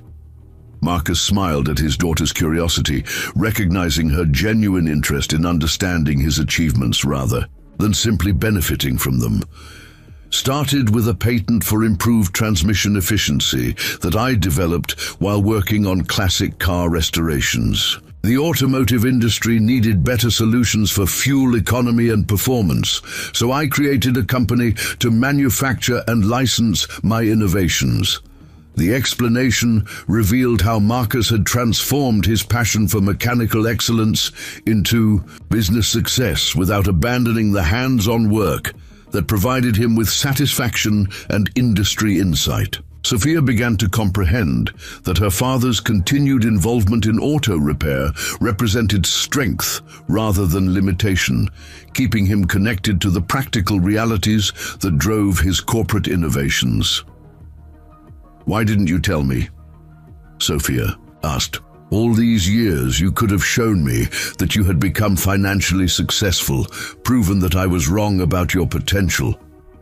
Marcus studied his daughter's face, noting the pain behind her question about his decision to maintain privacy about his business achievements. "Because I wanted you to love and respect the mechanic, not chase after the millionaire. If you couldn't accept me for who I've always been, then my financial success wouldn't have changed anything meaningful between us."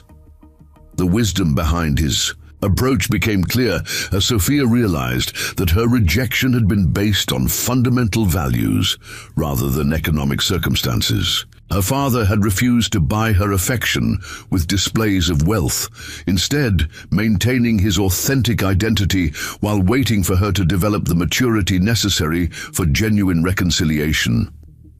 20 minutes into their private conversation, Sophia and Marcus were interrupted by a gentle knock on the conference room door. Dr. Sarah Martinez appeared with her laptop computer and a thick folder of legal documents, her expression indicating that urgent business matters required immediate attention from her client.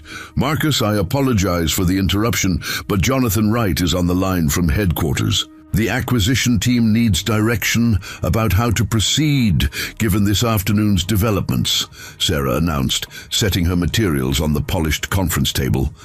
Marcus glanced at Sophia, noting the conflicted emotions playing across her face as she realized that their family reconciliation was occurring within the context of corporate decisions that would affect her professional future. "Sophia, you should hear this conversation. These decisions will impact your workplace directly." Sophia nodded uncertainly, unsure whether her personal relationship with Marcus qualified her to participate in high-level business negotiations. She had spent years climbing the corporate ladder at Sterling Luxury Motors, but suddenly found herself positioned as both an insider with intimate knowledge of the dealership's operations and an outsider whose family connections created potential conflicts of interest. Sarah connected the laptop to the conference room's video display, revealing Jonathan Wright in his Chicago office, surrounded by charts and financial projections related to the Sterling Luxury Motors acquisition. At 50, Jonathan had overseen dozens of corporate purchases for Pacific Coast Industries, though none had involved the personal complications currently surrounding this particular transaction. "Marcus, we've been monitoring the situation through local news feeds." Jonathan began, his tone reflecting concern about the public relations implications of the discrimination incident. "Social media posts are already circulating about police being called to Sterling Luxury Motors. This could become a significant reputational issue for both companies."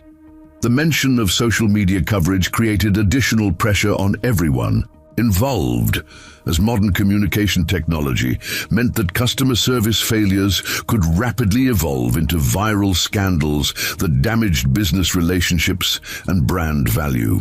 Marcus realized that his social experiment had unintentionally created consequences extending far beyond the dealership's walls.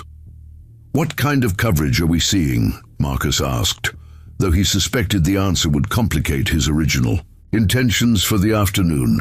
Jonathan consulted his tablet before responding. Twitter posts about a mechanic being treated unfairly at a luxury dealership, Facebook videos showing police cars in the parking lot, and LinkedIn discussions about discrimination in automotive retail. The story is gaining momentum among working-class advocacy groups. Sophia felt her stomach tighten as she comprehended that her family drama was becoming public entertainment for social media users who would never understand the complex personal history underlying the afternoon's events. Her carefully maintained professional privacy was evaporating as strangers debated the behavior of her colleagues and her father's treatment by people she supervised. Outside the conference room, Victoria Sterling was conducting crisis management, phone calls with her corporate attorney and public relations consultant, attempting to control the narrative before the discrimination incident created permanent damage to the dealership's reputation. The luxury automotive industry depended heavily on word-of-mouth recommendations from affluent customers, making any suggestion of prejudicial treatment potentially catastrophic for future sales. The worst-case scenario involves civil rights litigation combined with negative publicity that drives away our target demographic, Victoria explained to her attorney. "We need immediate policy changes and staff training to demonstrate good faith efforts at remediation." David Miller stood nearby, listening to Victoria's damage control efforts while contemplating his own professional survival prospects. As sales manager, he bore responsibility for the discriminatory culture that had developed under his supervision, making him a likely casualty of any personnel changes designed to satisfy the acquiring company's requirements. Meanwhile, Carlos Lopez was meeting with his service department staff to discuss the day's events and their implications for the dealership's future operations. The technicians who worked on vehicles regardless of their owner's economic status had watched the showroom drama with interest, noting how their workplace values differed significantly from those displayed by the sales team. This might actually improve things around here, observed Miguel Santos, a young mechanic who had often felt tension between the service department's egalitarian culture and the sales floor's status consciousness. If the new owners value treating everyone with respect, maybe we won't have to deal with customers who look down on us for working with our hands. The perspective from the garage revealed how class-based prejudices affected employee relationships as well as customer interactions. Carlos recognized that the acquisition could provide opportunities to eliminate the artificial hierarchies that had created unnecessary divisions within the dealership's workforce. Back in the conference room, Marcus was reviewing acquisition documents while considering how the afternoon's revelations should influence the purchase terms and operational changes required for Sterling Luxury Motors. "Jonathan, I want comprehensive civil rights training implemented for all customer-facing employees before we finalize this deal. No exceptions." The directive represented more than legal compliance. It reflected Marcus's determination to ensure that no future customers would experience the discrimination he had encountered. Sophia listened to her father's business decisions with growing respect for his commitment to systemic change rather than personal revenge. "What about personnel changes?" Jonathan asked. "Should we require the removal of specific employees who demonstrated discriminatory behavior?" Marcus glanced at Sophia, recognizing that his answer would affect people she worked with daily.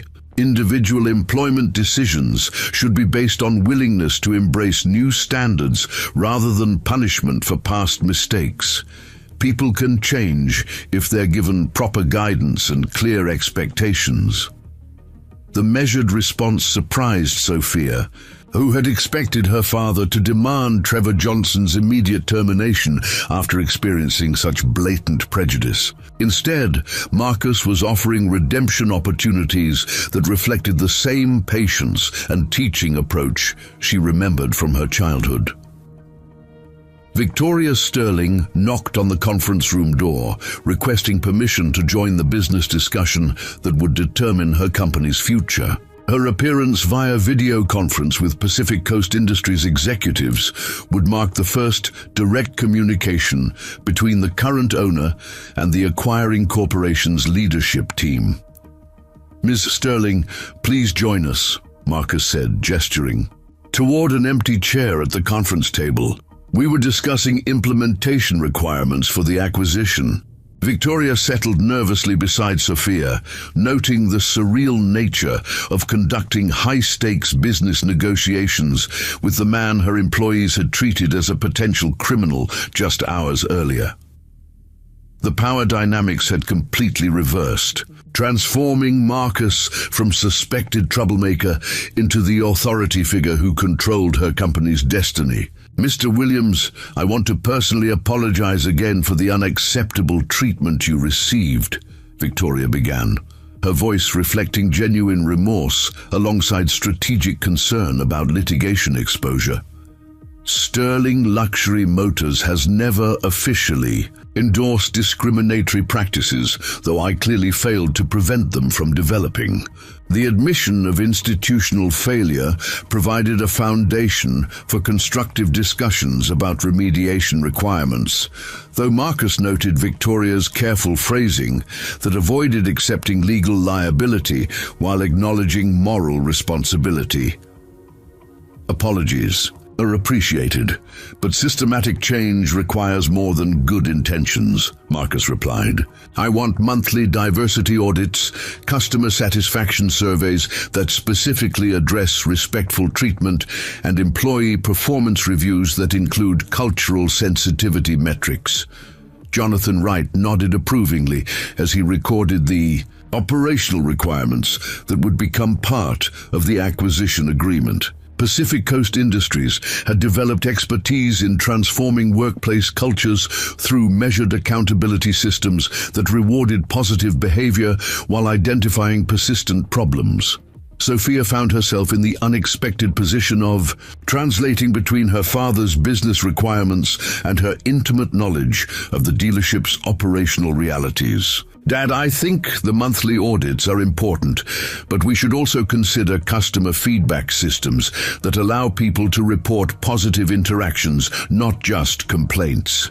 The suggestion demonstrated Sophia's growing understanding that cultural transformation required reinforcing desired behaviors rather than only punishing mistakes. Marcus smiled slightly, recognizing his daughter's analytical intelligence being applied to problems of workplace equity and professional development. Excellent point, Marcus agreed. Recognition programs for employees who demonstrate exceptional customer service regardless of demographic factors. Trevor Johnson appeared at the conference room doorway, his face reflecting the anxiety of someone whose career hung in the balance. Ms. Sterling, could I speak with you privately about this afternoon's events? Victoria glanced at Marcus before responding, uncertain whether private discussions with staff members were appropriate given the ongoing negotiations with Pacific Coast Industries. Trevor, anything you need to say can be shared with everyone involved in addressing today's situation. The requirement for transparency forced Trevor to confront his discriminatory assumptions in front of the people who would determine his professional future. Mr. Williams, I owe you a sincere apology. My initial judgment was completely wrong, and I allowed prejudice to guide my customer service approach. Marcus studied the salesman who had triggered the afternoon's discrimination incident, noting the genuine distress in his expression while assessing whether the remorse reflected personal growth or merely fear of consequences. Trevor, what did you learn from this experience? The question provided Trevor with an opportunity to demonstrate understanding rather than simply express regret. I learned that making assumptions about people based on their appearance or occupation prevents me from recognizing their actual qualifications and needs. It also prevents me from providing the professional service that every customer deserves. The thoughtful response suggested that Trevor had genuinely reflected on his behavior rather than simply calculating politically expedient answers. Sophia watched the exchange with interest, noting how her father's approach focused on education and understanding rather than punishment and humiliation.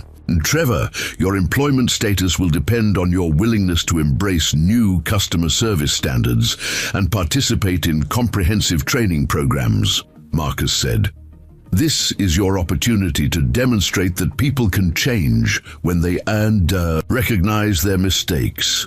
The conditional offer of continued employment surprised everyone in the room, including Victoria, who had expected demands for immediate termination of discriminatory staff members. Marcus's approach reflected his belief that sustainable change required education and accountability rather than simple removal of problematic individuals. Amanda Wilson knocked softly before entering the conference room, her expression reflecting Concern about interrupting high-level business discussions. I'm sorry to interrupt, but there are several customers in the showroom asking about the afternoon's events. They want to know how Sterling Luxury Motors plans to address the discrimination issues they witnessed.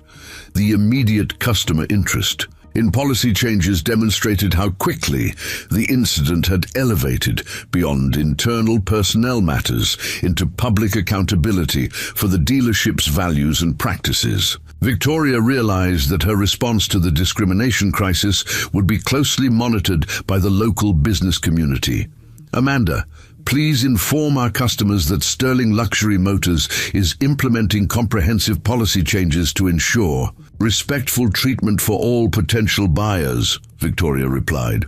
We're committed to learning from today's mistakes and creating a more inclusive environment. The public commitment to change represented more than damage control. It established expectations that would guide the dealership's transformation under new ownership. Sophia listened to her employer make promises that her father's influence would ultimately enforce, creating accountability systems that extended far beyond their personal relationship. 3 weeks after the discrimination incident that had transformed Sterling Luxury Motors, the dealership bore little resemblance to the exclusive establishment where Marcus Williams had been treated with suspicion and contempt. Fresh banners displaying Pacific Coast Industries' new diversity commitment hung throughout the showroom, while customer feedback terminals invited honest assessments of service quality regardless of economic background or appearance.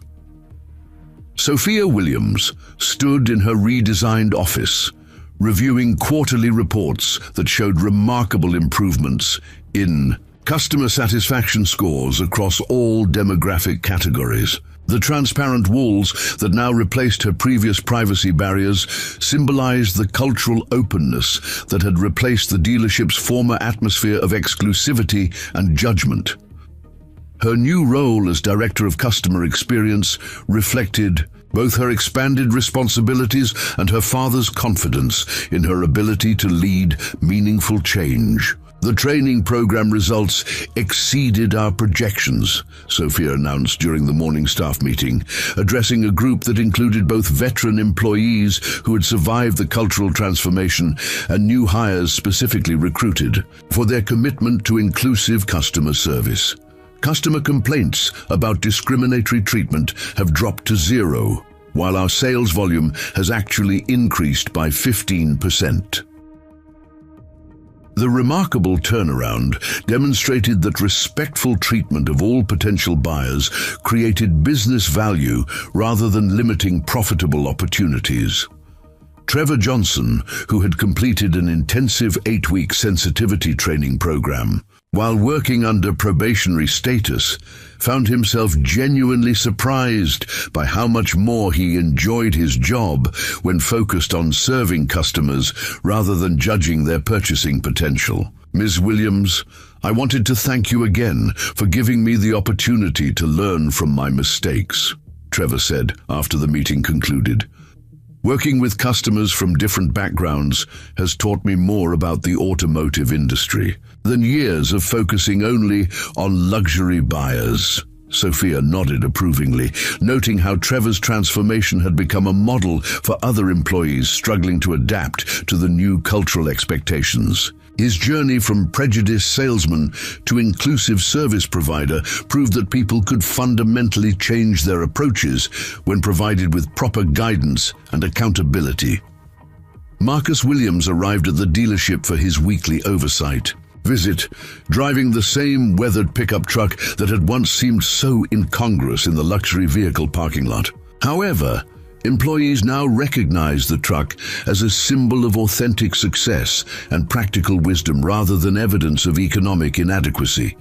His presence commanded respect based on character and achievement rather than superficial status markers. How Are the community outreach programs developing? Marcus asked Sophia as they walked through the service department where Carlos Lopez was training a new group of apprentice technicians recruited from local technical colleges. Better than expected, Sophia replied, consulting her tablet for the latest program statistics. The Scholarship Fund for Automotive Education has attracted applications from 43 students, and our free basic maintenance services for elderly residents have generated tremendous goodwill in the surrounding neighborhoods. The initiatives represented Marcus's vision of luxury retail that gave back to the community rather than simply extracting wealth from affluent customers. The dealership's reputation had evolved from exclusive to inclusive, attracting customers who valued ethical business practices alongside quality vehicles and service. Carlos Lopez approached them with obvious enthusiasm about the changes that had transformed his work environment. Mr. Williams, the apprenticeship program is exceeding our expectations. These young people bring fresh energy to the service department while learning valuable skills that will serve them throughout their careers. The success of the technical training initiative validated Marcus's belief that investing in people created more sustainable value than focusing solely on immediate profits. Sophia watched her father interact with the apprentices, noting how naturally he connected with young people seeking to develop practical skills and professional competence. Dr. Sarah Martinez entered the dealership carrying a briefcase filled with legal documents related to the ongoing civil rights compliance program that had become a model for other businesses facing similar cultural transformation challenges. Marcus, the Department of Labor wants to feature Sterling Luxury Motors as a case study for successful workplace diversity implementation. The federal recognition represented vindication for Marcus's approach to addressing discrimination through systematic change rather than punitive measures. The dealership had become proof that businesses could transform discriminatory cultures while improving financial performance and community relationships. What kind of recognition are they proposing? Marcus asked, though he remained focused on substantive improvement rather than public acclaim for addressing problems that should never have existed. A formal commendation program that would showcase our training methods and policy changes to other luxury retail establishments, Sarah explained. They're particularly interested in our employee accountability systems and customer feedback mechanisms. The opportunity to influence industry-wide practices appealed to Marcus's desire to create lasting change that extended beyond his personal experience with discrimination. Sophia recognized her father's commitment to systemic improvement rather than individual vindication, a perspective that had guided his entire approach to resolving the cultural problems at Sterling Luxury Motors. Amanda Wilson had thrived under the new management structure that rewarded inclusive customer service and professional development. Her promotion to senior sales associate reflected both her moral courage in speaking up about discriminatory treatment and her commitment to implementing the cultural changes that had transformed the workplace environment. Mr. Williams, I've been working with the local community college to develop a customer service curriculum that emphasizes respect and dignity for all potential buyers, Amanda reported during their monthly progress review. The program could be adopted by other dealerships facing similar cultural challenges. The educational initiative demonstrated how the transformation at Sterling Luxury Motors was generating innovations that could benefit the broader automotive retail industry.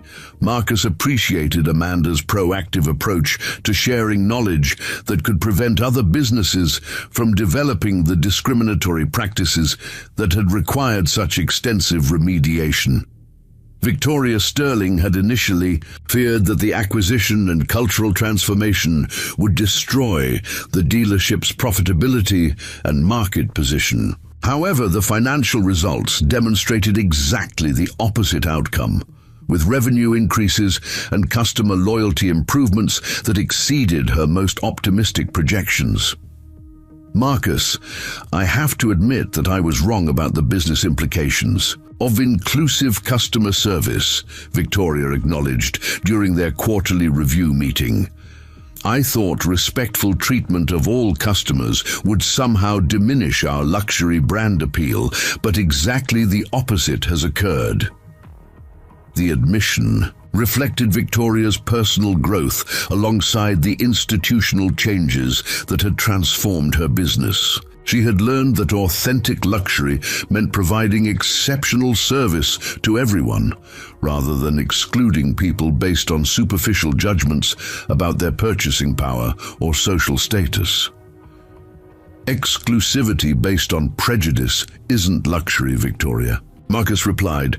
"True luxury means treating every customer like they deserve the finest experience possible, regardless of their background or appearance." The philosophical distinction had become central to the dealership's new identity as a business that combined high-end products with inclusive values.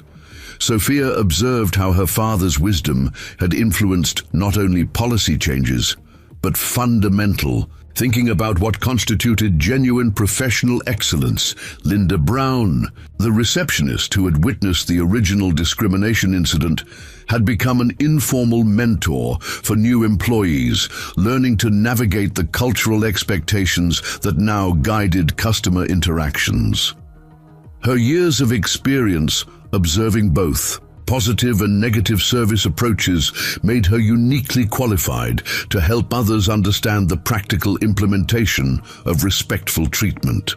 "The most important change isn't the new policies or training programs," Linda explained to a group of recently hired staff members. "It's remembering that every person who walks through our doors is someone's family member who deserves to be treated with dignity and consideration." The human-centered approach to customer service had replaced the economic calculations that previously determined how much attention and respect different buyers received. Employees found genuine satisfaction in providing excellent service based on character rather than conducting financial triage that prioritized some customers over others.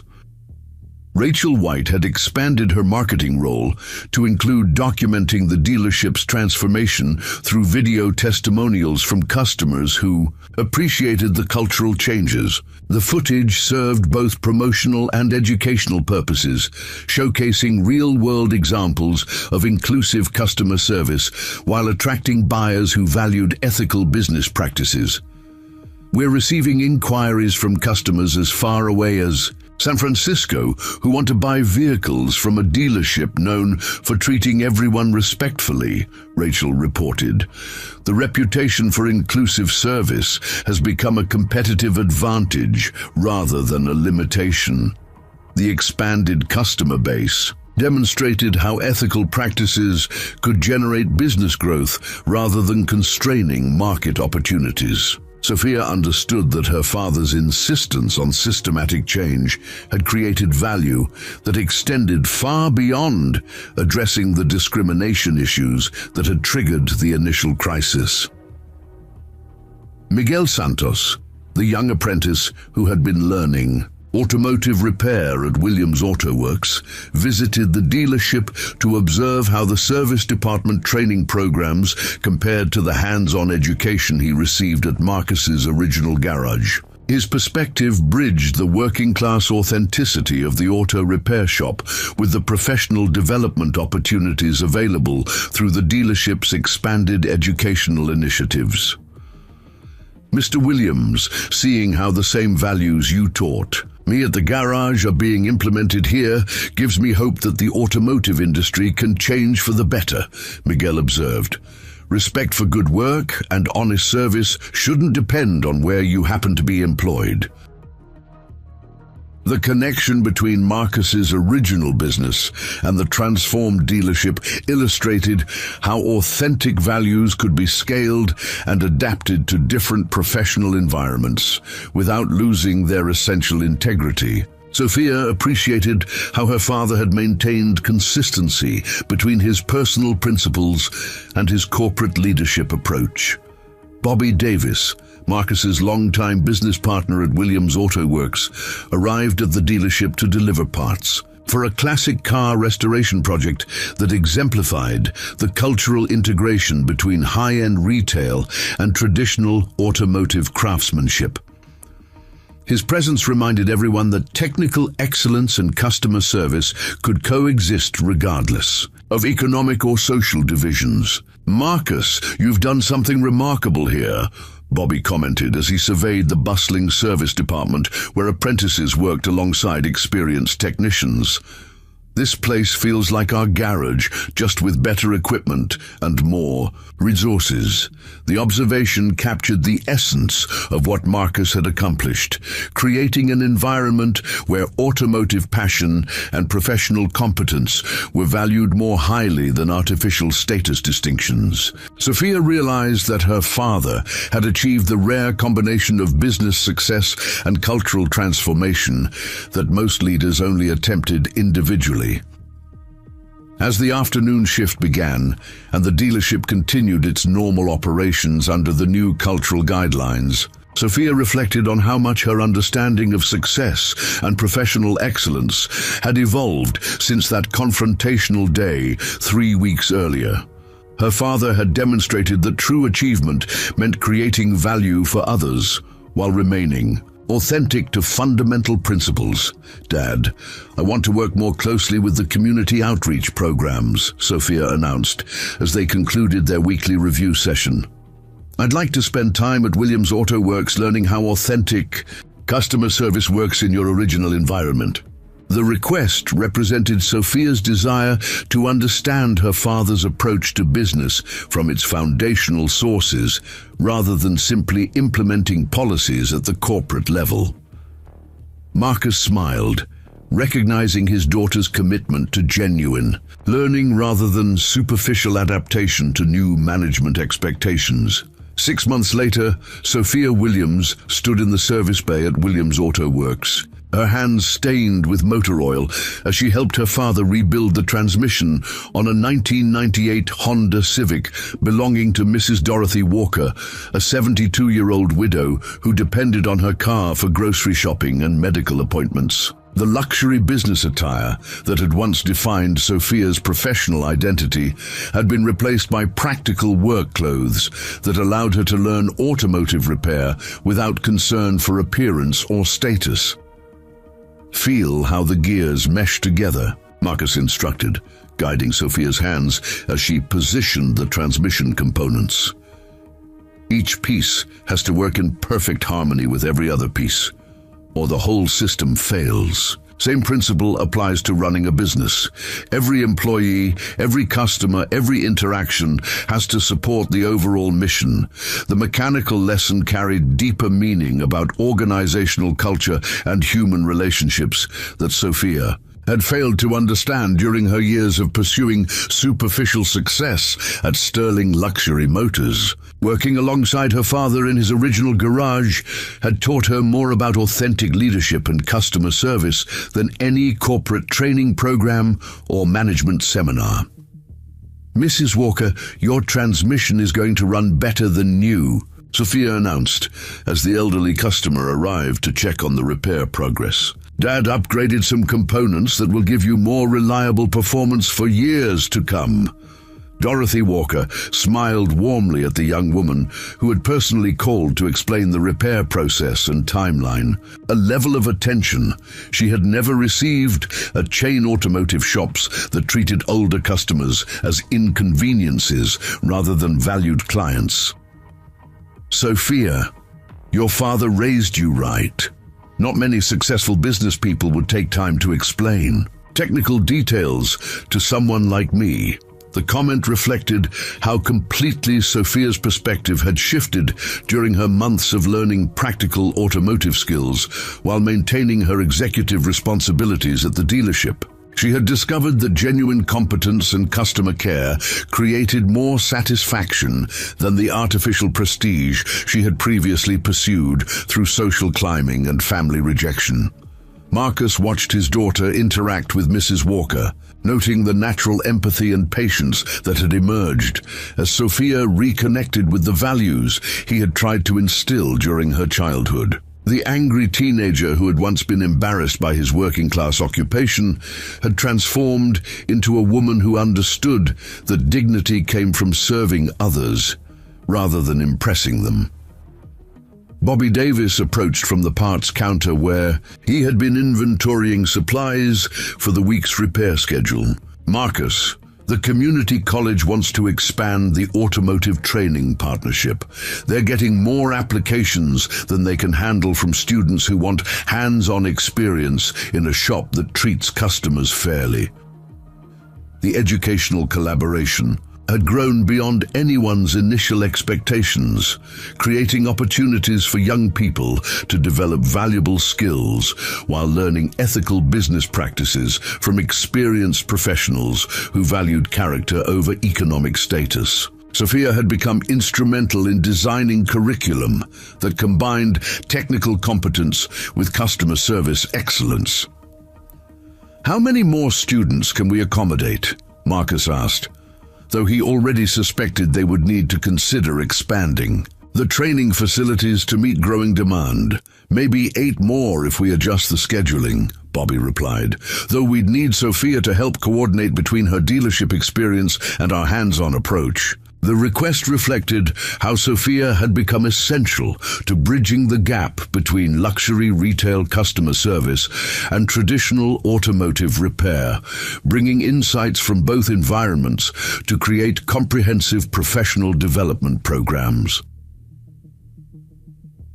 At Sterling Luxury Motors, Amanda Wilson was conducting the monthly diversity audit that had become a cornerstone of the dealership's cultural accountability system. The metrics showed continued improvement in customer satisfaction across all demographic categories, with particular strength in serving first-time luxury buyers who might have been intimidated by the previous atmosphere of exclusivity.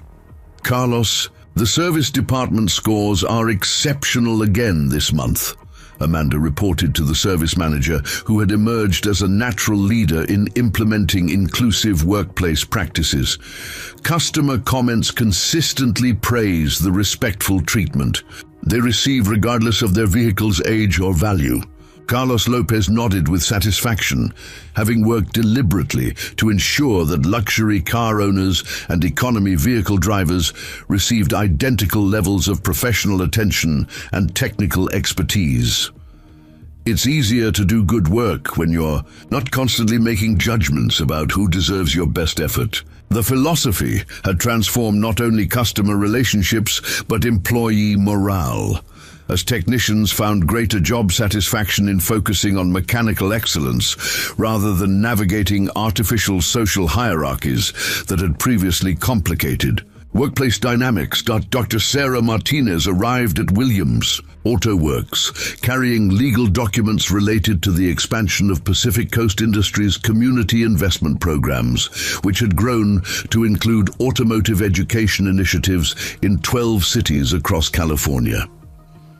The success of Marcus's approach to combining business profitability with social responsibility had attracted attention from corporate leaders seeking to replicate similar transformations. "Marcus, the National Automotive Dealers Association wants you to keynote their annual conference about implementing inclusive customer service standards," Sarah announced, settling into the small office where financial planning occurred. Between hands-on repair work, Marcus wiped his hands on a shop rag before reviewing the speaking invitation, though he remained more interested in practical implementation than public recognition. What would they want me to discuss? How to transform discriminatory workplace cultures without destroying business profitability, Sarah explained. "Your results at Sterling Luxury Motors have become the industry standard for proving that respectful treatment of all customers actually improves financial performance."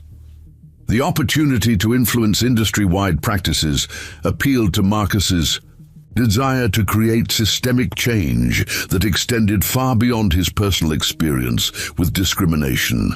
However, he recognized that sustainable transformation required ongoing commitment rather than inspirational speeches that might generate temporary enthusiasm without lasting behavioral change. Sophia emerged from under the Honda's hood, having successfully completed the transmission installation under her father's supervision. "Dad, I think I'm ready to handle more complex repairs. This feels like coming home to who I was always supposed to be."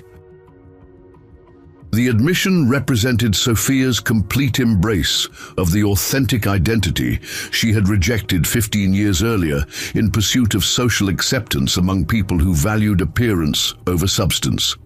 Her journey from embarrassed daughter to competent mechanic illustrated the possibility of reclaiming lost connections while building on previous professional achievements. "You've learned more in 6 months than many people absorb in years," Marcus replied, genuine pride evident in his voice.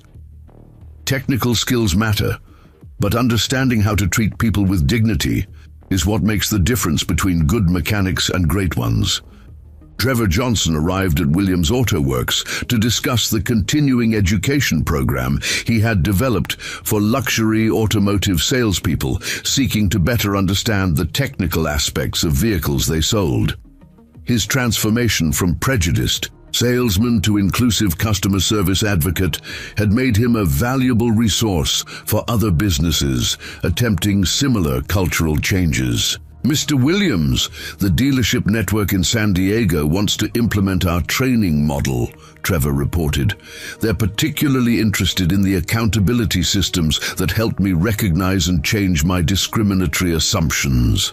The expansion of educational programs beyond Riverside demonstrated how Marcus's approach to addressing workplace discrimination was generating solutions that could benefit the broader automotive industry. Sophia observed how her father's influence continued to grow through people like Trevor, who had experienced personal transformation and wanted to share those insights with others.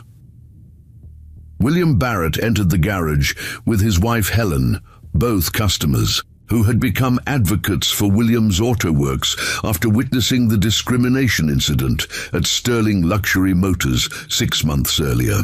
Their referrals had brought numerous affluent customers who appreciated finding automotive services that combined technical expertise with genuine respect for all clients. "Marcus, we wanted to thank you again for handling our Porsche restoration with such care and attention," William said, examining the classic vehicle that gleamed under the garage's fluorescent lighting. "You've proven that the best service comes from people who value craftsmanship over profit margins." The testimonial reflected how Marcus's authentic approach to customer relationships had attracted clients who might never have considered working with a neighborhood garage if not for witnessing his integrity under pressure. Sophia understood that her father had built lasting business success through consistency between his personal values and professional practices. "Mr. Barrett, the restoration work was a pleasure," Marcus replied. "Classic cars deserve the same respect as their owners, attention to detail and commitment to excellence, regardless of how much money is involved." The philosophy had guided Marcus throughout his career, from his earliest days as a struggling mechanic to his current position as CEO of Pacific Coast Industries. His refusal to compromise fundamental principles for short-term gain had ultimately created both financial success and personal satisfaction. Victoria Sterling joined the group at Williams Auto Works, having become a regular participant in the collaborative programs that connected luxury retail with traditional automotive service. The former dealership owner had discovered unexpected fulfillment in learning hands-on mechanical skills that complemented her business management expertise. Marcus, the partnership between Sterling Luxury Motors and Williams Auto Works, has exceeded every metric we established, Victoria reported. Customer loyalty scores, employee satisfaction ratings, and financial performance have all improved beyond our most optimistic projections. The comprehensive success validated Marcus's belief that authentic values could be successfully integrated into any business environment without sacrificing profitability or market position. Sophia watched her father receive recognition for achievements that had grown from his refusal to abandon his working-class identity in pursuit of conventional markers of success.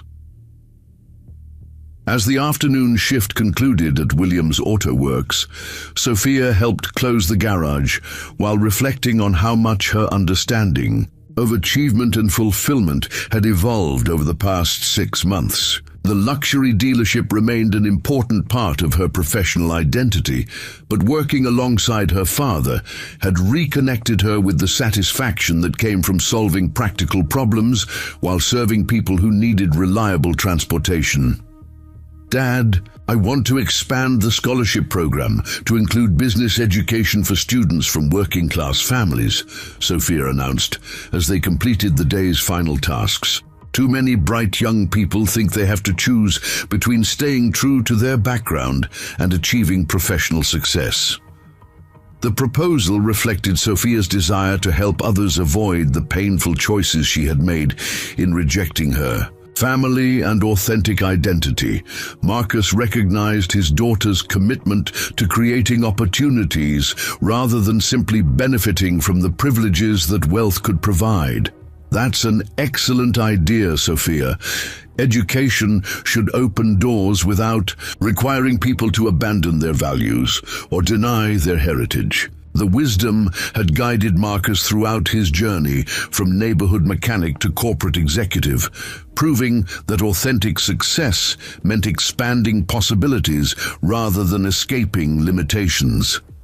His patient approach to family reconciliation had ultimately taught Sophia that genuine achievement came from building bridges rather than burning them.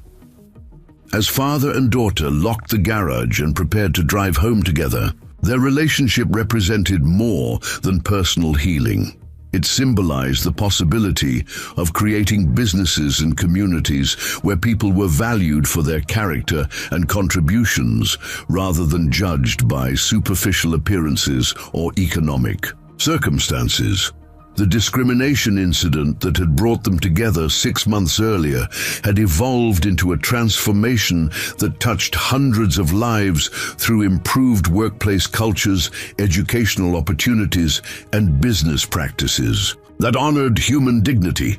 Marcus Williams had proven that the most powerful response to prejudice wasn't revenge or withdrawal, but the patient work of creating systems that made discrimination both unnecessary and unprofitable.